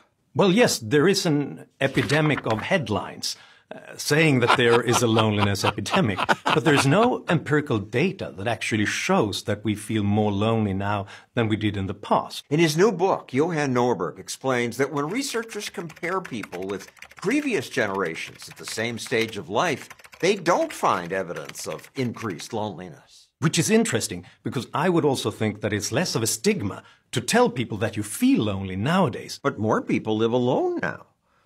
I would think that would make more people lonelier. But the interesting thing, and this is what they never tell you in the reports, is that people who live alone and spend less time surrounded by other people are also more happy with those relationships. Not only that, but when people around the world are asked, do you have relatives or friends you can count on to help you?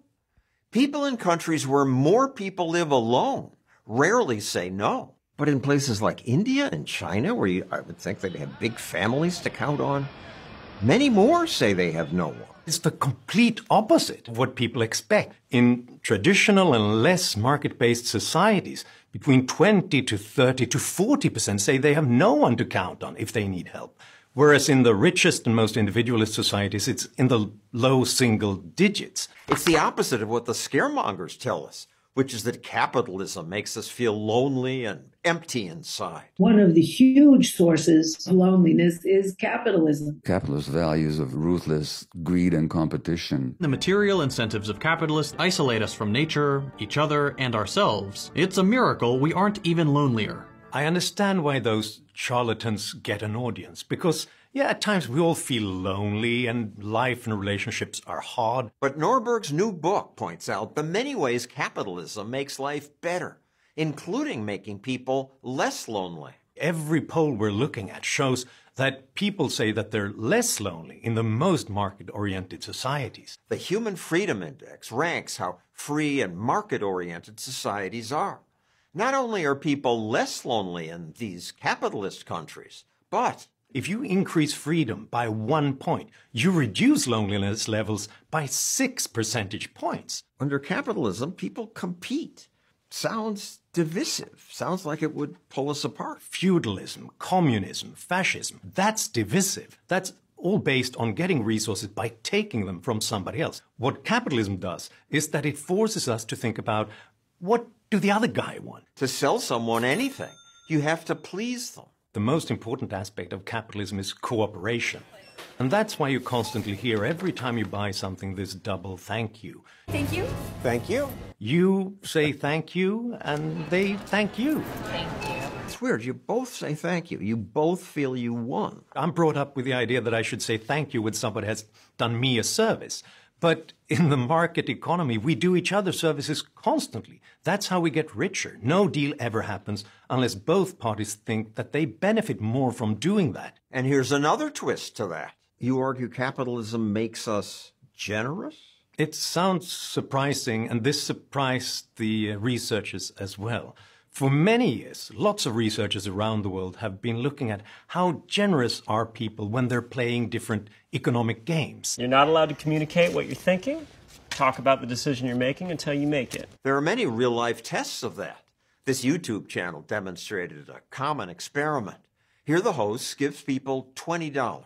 You can divide this between yourself and a stranger in any way you like, but the only condition is the other person has to accept the offer. If he refuses it, then you get nothing. Then I get nothing. Then nobody gets anything. Then it's game over. So you have to offer something to the other person. This man offers to give away 8 of the $20. $8?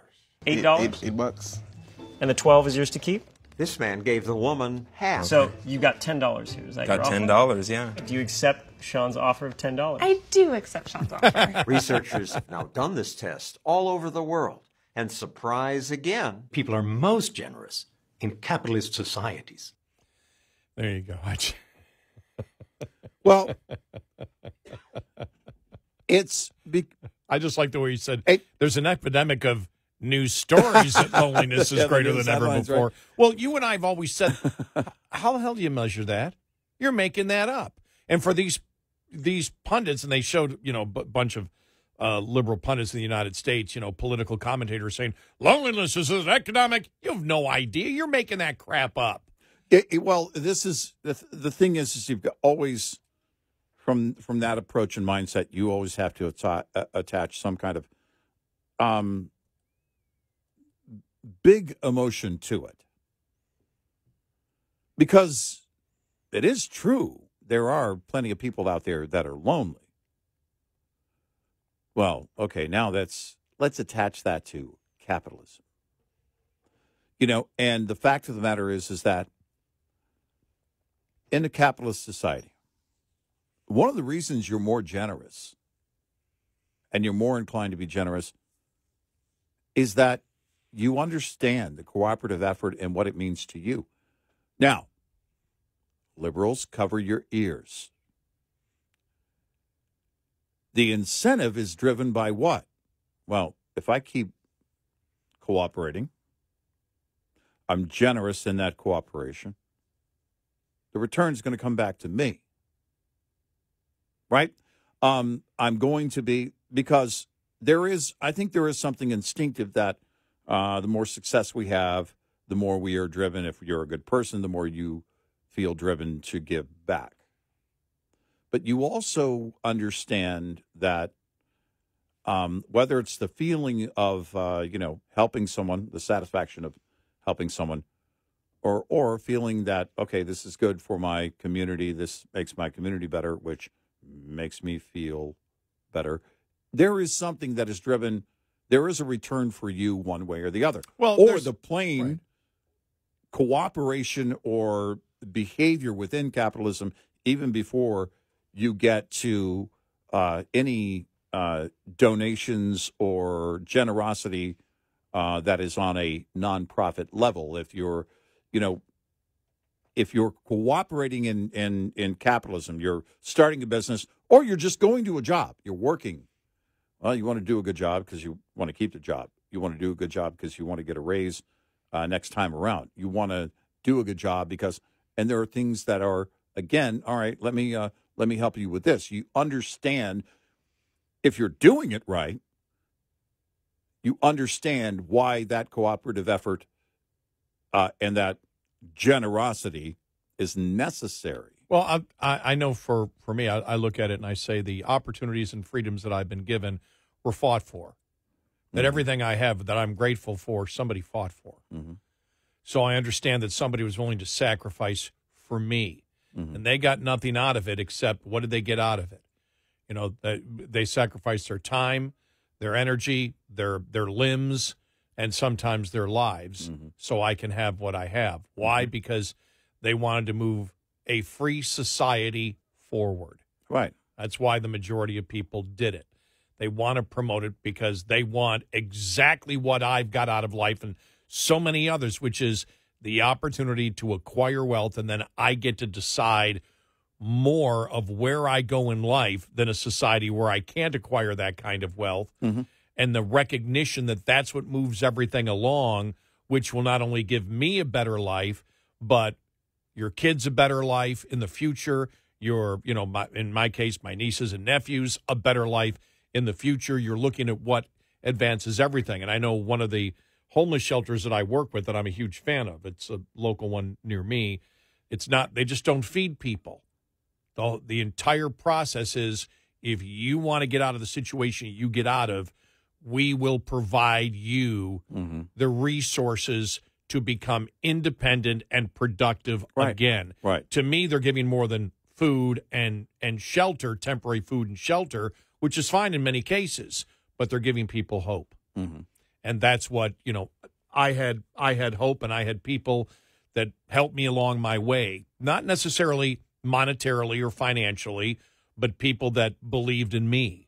And so you pass that on if you want to have a productive society. I view that in my best self-interest for the promotion of society for the future generations behind us. And that's it. And that's what, if you look at philanthropy, that's what, if you're, again, that's the incentive is that. I had a liberal acquaintance years ago. I mean, he was really angry when we were talking one time about philanthropy. But you conservatives only do it for the tax write-off. It's like, and then someone had to correct him on a couple of things, assumptions that he made about me. We didn't, at that point, didn't know each other as well as we do now, especially after that conversation. And he assumed things about me and about my life and facts about my life that, was false. But his mindset was, you wouldn't do it without the tax deduction. Well, I don't get the tax deduction now, and I still do it. I understand that is an incentive. I'm not saying it's not. But you're driven on the larger level. Volunteering, giving of any kind, generosity, even if it's not with a nonprofit organization, just within your neighborhood. Because you understand that sets the foundation going forward. I mean, there is something to that whole pay it forward thing. And most people don't have to say it or don't have to be told to pay it forward. Yeah, I never gave 1 cent in my life because of a tax break. No. That was never the motivation, ever. No, because, when you start learning and being in the media, you learn very quickly about nonprofit organizations. You work with them, a lot as a part of the job. But as you learn that, you understand, my gosh, there's a ton of work that goes into this, which requires a lot of help from a lot of people who aren't even doing the work. They have to give money. They have to make this financially possible. And so between volunteers and donors, none of this would happen.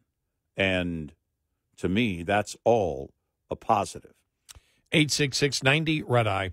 Coming up, more with Gary McNamara and Eric Harley. It's Red Eye Radio.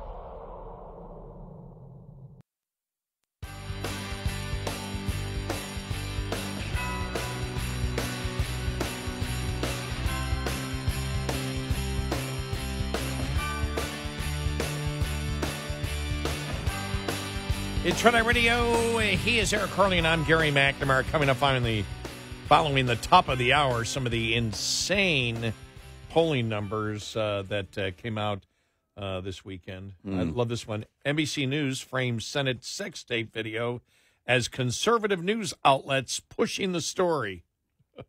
Yeah. My gosh. Uh-huh. Wow. And the GOP will absolutely push to meet with Hunter Biden's sugar brother. That's what they call, who paid his millions in taxes. This is the attorney that Kevin Morris. Yeah, sugar brother. I like that. I like that a lot. Yeah. Well, things are going to get interesting. They're really going to get interesting as 24 begins on both that whole thing with Hunter, James, Joe, and the whole Biden family. It's going to get interesting. Sure and then, of course, election 24.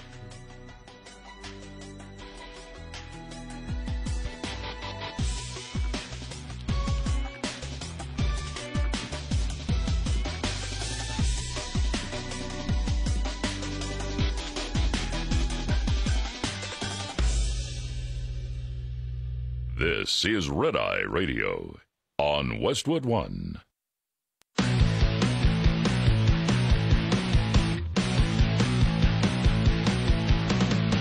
Now, it's Red Eye Radio. Gary McNamara and Eric Harley talk about everything from politics to social issues and news of the day. Whether you're up late or you're just starting your day, welcome to the show. From the Uniden America Studios, this is Red Eye Radio. All across America and around the world, we are Red Eye Radio. He is Eric Harley, and I'm Gary McNamara. Good morning. Thank you so much for, as always, being here. Week from Christmas, week from today, Christmas Day. We're getting all set here. Lots to talk about here this hour. This one thing, Eric, just drove me crazy over the weekend. Lindsey Graham on Meet the Press. Israel will have to accept a two-state solution to normalize ties with Arab countries. What? Lindsey Graham is not stupid. Lindsey Graham knows that, number one, Israel does not want a two-state solution. Right. Hamas does not want a two-state solution. No. The Palestinians don't want a two-state solution. Nope. Nobody wants a two-state solution. And so we know Democrats will come out and talk about a two-state solution because nobody will question them. We will. Yeah. Well, I mean. But the media won't. But here comes idiot Lindsey Graham out there yesterday talking about, and I'm sorry, this is just, there are some things that are worth calling the label you're an idiot for saying something like this. Yeah, that's an idiotic statement. Because Lindsey Graham's not stupid. He knows exactly what's going on. He knows there's no such thing as a two-state solution. He knows that everybody in this fight, which is really Hamas, is Hamas and Israel, neither want a two-state solution. No. Hamas wants a one-state solution. That's their goal. Which is Hamas. It's in their charter. They don't, there is no, why are we going, why would anybody in the GOP float that? Right. The so problem with idiotic. that is, I mean, it's mind-boggling idiotic. What that leads to, again, is this laying down of the GOP and on something where the radicalization is over the top right now. There is no gray area, Senator Graham. None on this. Wipe Hamas out of existence. I guess that's where you put the period at the end of the sentence. Yeah. Yeah, that's it.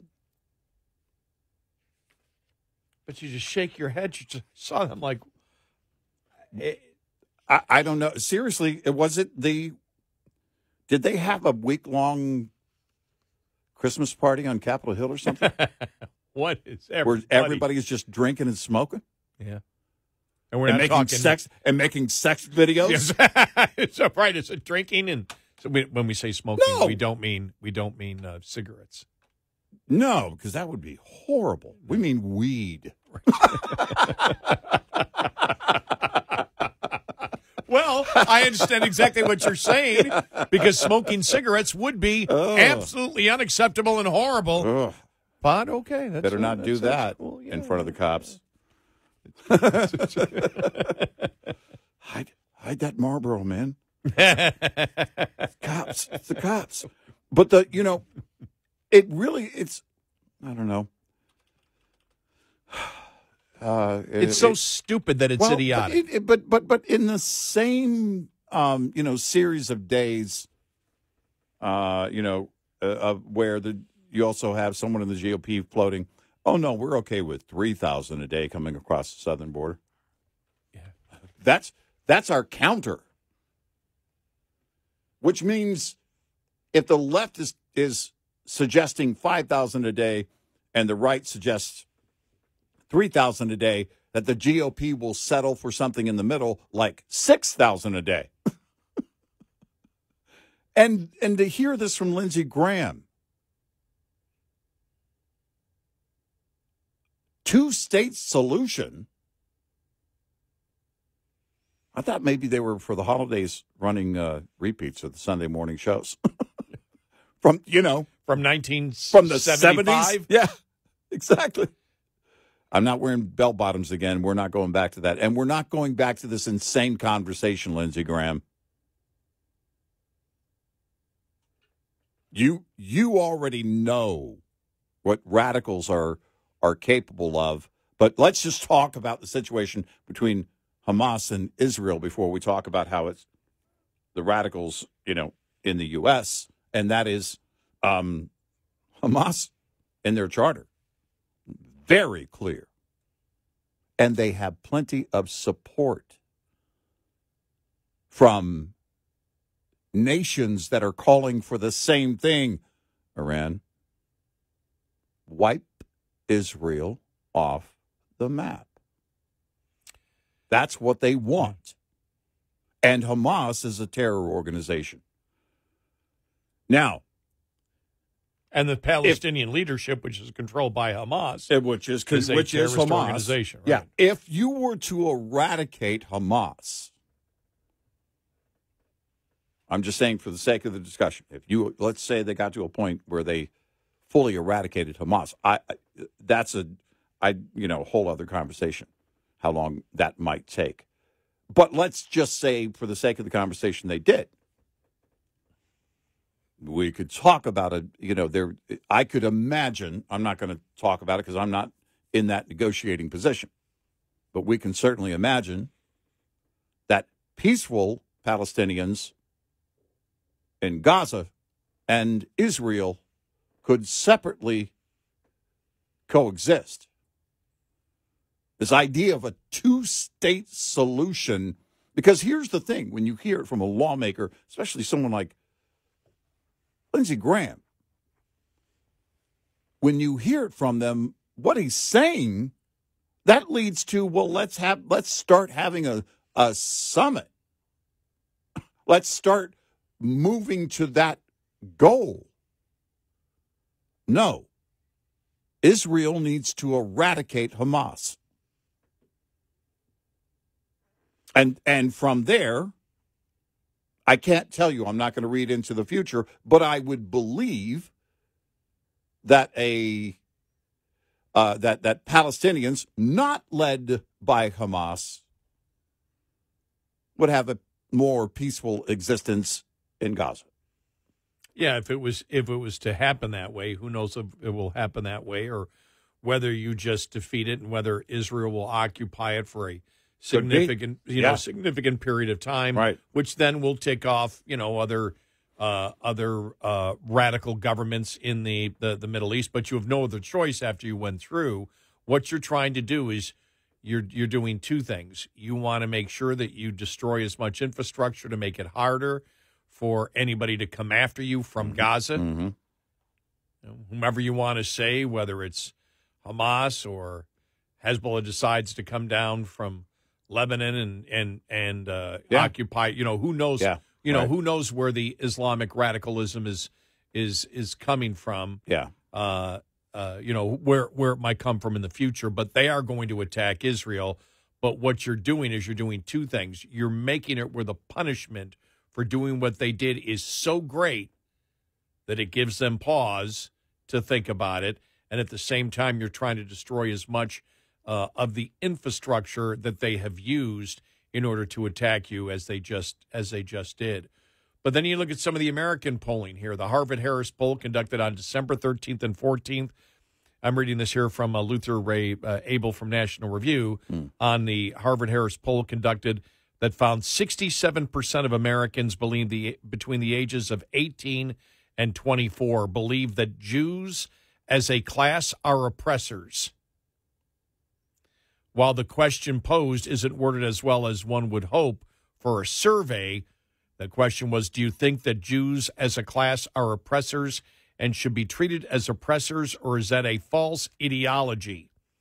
Should probably be a true-false query instead of the oppressor-false ideology construction. The other age groups appear to have the moral clarity and reading comprehension to understand what's being asked of them, with 18 to 24 Gen Z being a full 23 points more Jew distrustful than their next closest group, millennials 25 to 34. One has to wonder how the youngest respondents came to their answers. And they show how they asked the question. Again, it is, do you think that Jews as a class are oppressors and should be treated as oppressors, or is that a false ideology? 67% of those 18 to 24 said they are oppressors, 33% of false ideology. You go to 25-34, oppressors 44%, false ideology 56%. 35-44, 36% oppressors, 64% false ideology. 45 to 54, oppressors, 24%, false ideology, 76%. 55 to 64, 55 or 15% believe they are oppressors, 85% false ideology, 65 plus, 9% believe the Israelis are oppressors, 91% believe that is a false ideology. Digging further into the numbers, Gen Z is split 50-50 over whether they support Hamas or Israel. 73% believe that Hamas's actions were a terrorist attack. Nonetheless, 60% believe that Hamas's killing of 1,200 Israeli civilians and kidnapping another 250 civilians can be justified by the grievance of the Palestinians. In short, our young adults can recognize terrorism. They just can't make up their minds about whether one of the most brutal and oppressive groups walking the face of the earth is out of line when it commits premeditated mass murder and rape throughout Israel's interior. To cap it all, and to fulfill Norm Macdonald's greatest fear about rampant Islamophobia following in the wake of terrorist attacks, 2/3 of the age group think that anti-Semitism is growing in the U.S., but 69% think discrimination against Muslims in the United States is growing. The young man or woman, as we can see in the data shared, thinks something like the following.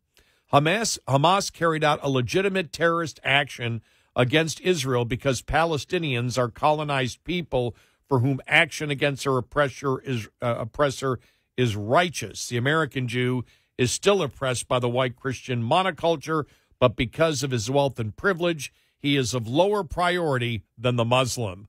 Oh, my God. That's the logic that they have. Yeah. To be young is to be stupid while thinking oneself intelligent. After all, a young man has not yet learned enough to realize that men and women far smarter than himself have already thought of and discarded everything that's bebopped through his brain lobes. Wow. Unfortunately, our youth have two inputs that make it difficult to dislodge from their conceited ignorance. The first is the kedge of Marxist analysis, especially the anti-colonial inputs in our education systems that stress the oppressor framework.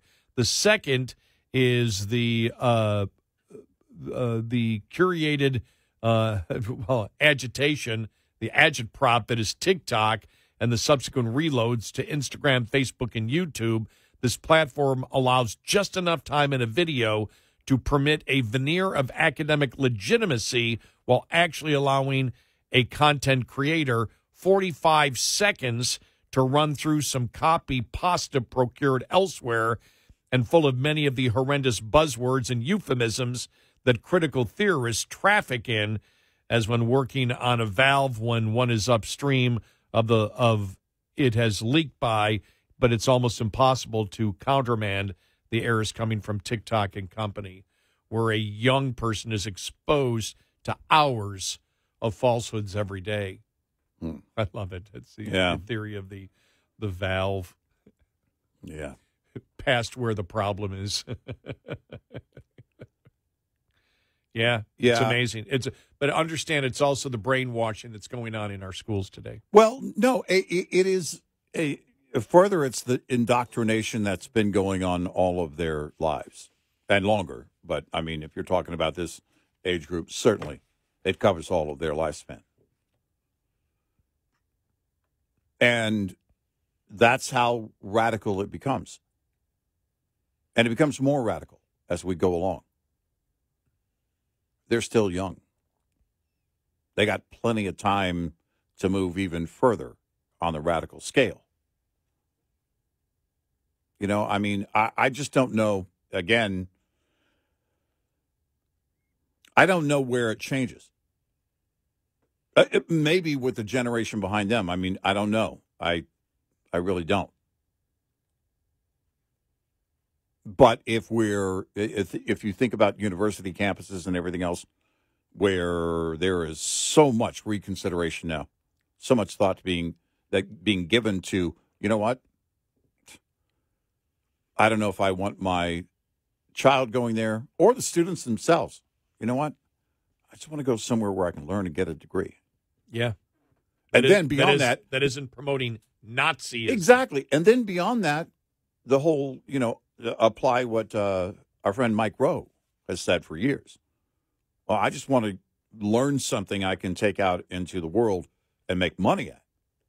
And maybe that's not from a university. 866-90 Red Eye. Brought to you by Hot Shot Secret. Hi, I'm Jen Loomis, a transport safety expert at J.J. Keller, and I'm here to share a tip on roadside inspections. At a roadside inspection, inspectors may ask to see supporting documents. A supporting document is a document generated or received by a motor carrier in the normal course of business that can be used by law enforcement to verify a driver's logs. These documents can include bills of lading, itineraries, schedules, or equivalent documents that indicate the origin and destination of each trip. They can also include dispatch or trip records, expense receipts related to on-duty/not driving periods, including receipts for meals, lodging, and fuel, electronic mobile communication transmitted through a fleet management system, and payroll records, settlement sheets, or equivalent documents that indicate payment to a driver. Drivers using paper logs must also keep toll receipts. Supporting documents must contain the driver's name, carrier-assigned identification number or vehicle unit number that can be linked to the driver, the date, the name of the nearest city, town, or village, and the time. This tip was brought to you by J.J. Keller & Associates. Visit us at jjkeller.com. Lines open for your calls.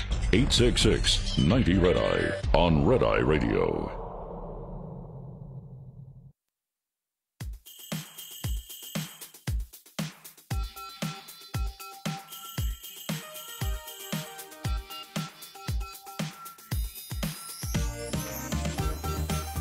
It's Red Eye Radio. He is Eric Carly, and I'm Gary McNamara. Good morning.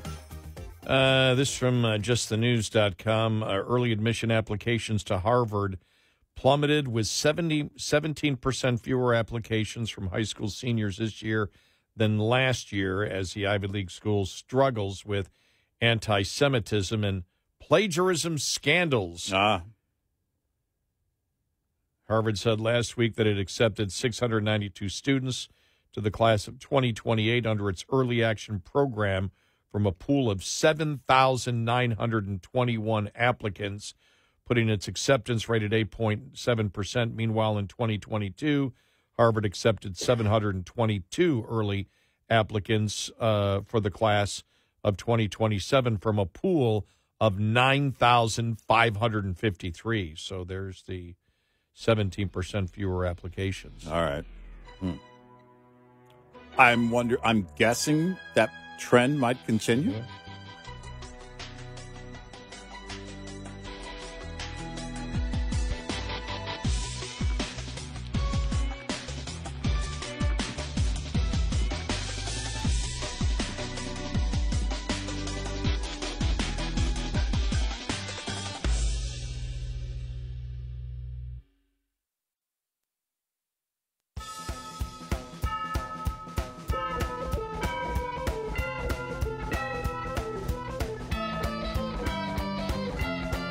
Walking in a winter wonderland. Gary and Eric on Red Eye Radio. And he is Eric Carly, and I'm Gary McNamara. Good morning. Download our Red Eye Radio app today and listen when and where you want. You know, eventually there's going to have to be a movement in this country, and I don't see it right now, but there needs to be a movement to address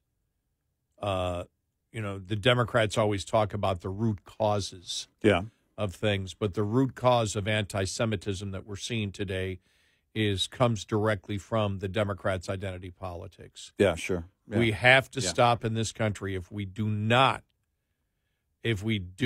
teach that you treat everybody as an individual, that we stop treating people as a group and stereotyping people in groups that has become mainstream in the Democratic Party. Unless we stop identity politics, we're never going to get rid of the filth of racism in our society. No, we're not. That the Democrats now proudly promote, except when it gets a little bit too hot with anti-Semitism. And then still, many of them proudly promote it. Not all, but many do. But identity politics in general, you and I have asked the question, when was the last time you had one Democratic politician, whether they're viewed as radical left, moderate, or wherever, come out against the absolute bigotry and racism towards conservative blacks? When was the last time any Democrat stood up and said, look, if you want to attack somebody, attack them that they are wrong as an individual thinking some way. But to judge all people that are black and conservative as being not of their own race is just bigoted and racist beyond all means, and that needs to stop. Do you know of one Democrat that stood up? I was about to say, I don't know. I don't know one. Not one. I mean... And I'll even start with Bill Maher now, who's going crazy over what's going on, with this unbelievable anti-Semitism. You said nothing, Bill. Well, in fact... about conservative blacks when that first started 30 years ago, a little over 30 years right. ago. That and the fact that you, act like other liberals, you were saying, calling Trump Hitler, and this is very clear. Well, the other guys we called Hitler, but this guy really is Hitler. We broke down what it means to spread such fear and political rhetoric. Because what are you saying? What you want people to believe is that Trump would rise to genocide. Think about that. Right. That he is capable of what Hitler did. When you say those things. And who are the only people promoting genocide right now? The left. Yep. So, again, I don't give Bill Maher any excuses here. Not only did he help build this to where it was going to come, the inevitable, and I don't know where it goes after this, but I don't know that the radical left changes much. They're not going to all of a sudden wake up, and say, I guess, you know what, that was wrong. I shouldn't have done that. No. Especially these young radicals, their indoctrination's been going on since the beginning. And I don't know how to reverse that kind of radical thought. I don't. But a society does not accept it as a whole. And that's I don't know where it changed. I'm with you. Something has to turn around. I don't know where that is, but something has to turn around. But as long as you have people, anybody of any influence, you want to spread the fear over and over again, and you do it politically because you want to demonstrate your hatred for, in that case, one guy. Oh, this guy really is Hitler. Stop and think about what you're saying. Words have meaning. I don't claim to know the meaning of all words, but we could break that one down. That entire thing we broke down very clearly. You're saying this person is capable, or at the very least would call for the genocide of an entire people. And that is dangerous. I haven't read one editorial from a conservative that has articulated what we have, that where this all comes from, which is the identity politics, right, which is mainstream within the Democrats.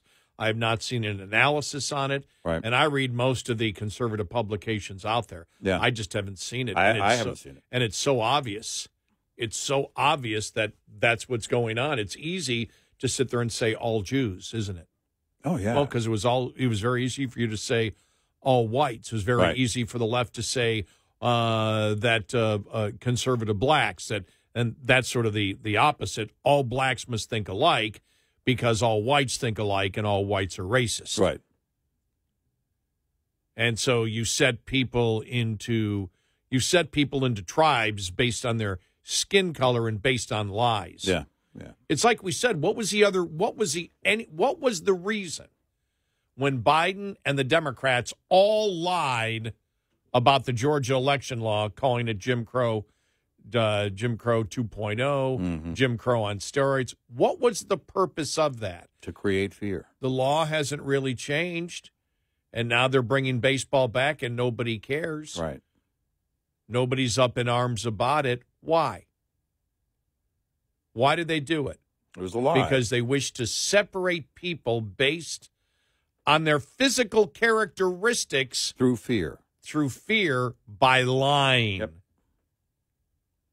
That's, as we said before, when Biden was doing it, we said he's no better at that point with that behavior than any KKK leader or any white supremacist leader out there, because they lie. They stereotype and they lie in order to create racial hatred. We've been down this road before. This isn't new. Oh, yeah. Well, to the point of voter ID. Remember when that was the fire? Yep. To evolving the level of Senator Warnock in Georgia. A Democrat. I don't even know any Democrats who are against voter ID. Let's just ignore that we ever called it racist. Erase, erase, erase. Yep. And now by the way, you're seeing it come back again. Yeah. Have you seen the what do you call it? The American Civil Liberties Union fundraising commercials? Mm. You haven't seen them? No. I haven't seen them. I heard about them, but I haven't actually seen them. Yeah. Oh, yeah. I see it constantly. Yeah. Absolute lies. Yeah. Absolute lies in their well, no, I mean, you have to, in order to get your agenda done, the left has to. On voting, absolute lies on voting. Right. Absolute lies in order to raise money. Right. Well, no, you've got to instill fear in people. You know, think about the whole Georgia law thing. They wanted people to believe you could be in line for hours and nobody can give you water. It'll be against the law to drink water, even if you bring your own. Now, they didn't say that, but they wanted you to believe that that nobody was going to be able to give you water. Well, the fact of the matter is it was acknowledging the very spirit of voting and election polls, and that was, sorry, we can't have that kind of influence. What we can do is say, all right, here's where, if the weather, or for whatever reason, people are going to be in line for a while, this can be in place. Yeah, you can, but not this. Right, you can bring the water before, you can set the water down, people can have it, no problem whatsoever, but we don't want you communicating. People are going to die standing in line. That's what the left wanted you to believe. I mean, that was the spirit of their whole attack on this. But and I didn't know of an epidemic of people dying in line from starvation and thirst from voting. I've been in line at a store sometimes, and I felt like, oh, my gosh, this is the end, because I stood there for a long time. But I haven't heard of any stories of people dying while standing in line as a result of any law that was in place. May have been a few people that, there was a medical emergency along the way. I'm sure that's happened. But they wanted you to believe that people are going to be dying because of this. This is Jim Crow 2.0. Yeah. We're moving the All-Star game. Major League Baseball moved the All-Star game to a much wider location, by the way, and all of the black-owned businesses there in Georgia suffered as a result of it, did not see the benefit of that event being in their neighborhood and people being in their business as a result of that event. And that all came because Democrats believe that they can market a lie to enrage racial tensions, and they can succeed at it. Right. And that's why it's done. Right. And that's why it's up to the American people to say, look, it's time to reject this. We're in 2023, 2024 is around the corner. We need to follow what Martin Luther King said. We need to judge a person individually. You judge a person on their own merits. Yep. You judge them on their character. And if you go beyond that, that's evil. Because it is evil. Well, no, that's it. I mean, it's what we have fought to defeat in this nation, but the left is fighting to keep it alive. Yeah, absolutely they are. And it's important for conservatives to bring that point up and bring up that, as we have stated before, where we believe the modern identity politics effort started inside the Democratic Party, and that was to attack conservative blacks. And by the way, there are older, I don't know what you call them, but the older Democrats know this. They know it, yeah. Tim Ryan, when he was running against Nancy Pelosi for Speaker. He knew it. He knew it then. Now, he's since gone back to, being in line with what the party's doing. But Rahm Emanuel, remember Rahm Emanuel? I forget the statement that he made about it and where he made it, but he was talking about it. There were Democrats, I don't know if you want to call them establishment Democrats. They know this. It has to be stopped. That behavior has to change. For anything else to move forward in a big way, that has to. I don't know if you're a rank and file Democrat. I don't know. Looking at that, if you acknowledge that, if you already know that is the problem with your party that you support, then I don't know in your mind what you think might fix that, what might change that, because politically, there's no discussion on issues ever. It is all about if we attack, and it's all based on race, then where does the party go? What is the future of the party if it doesn't continue down this road? We had Castro in yep, I believe it was San Antonio the other day, saying that if the Democrats even negotiate anything on the border, it's right-wing racism. Racism that's going to win, yeah. Exactly. Right. So they're saying if we say we don't want an open border, you're a racist. Now, it's not going to sell with the American people. No. But it's the only thing that they have, so they try to sell it over and over again. Their playbook isn't changing. 866-90-RED-I. Get in touch with Red Eye Radio, toll free at 866-90-RED-I.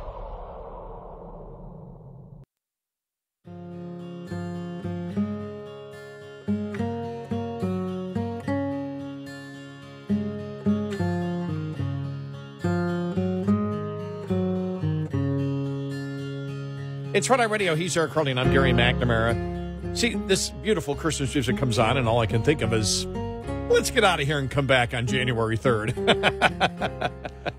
Goodwill and peace toward some people.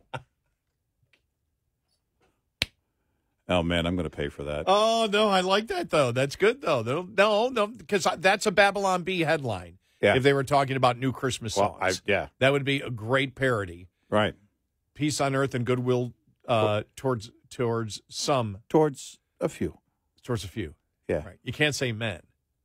No, I didn't want it because I knew I couldn't say that. No, you can't say men. That's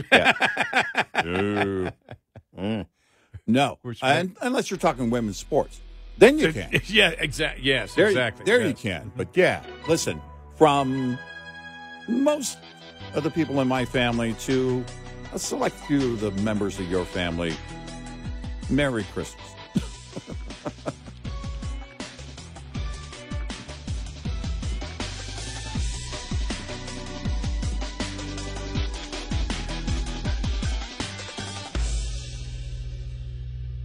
This is Red Eye Radio on Westwood One.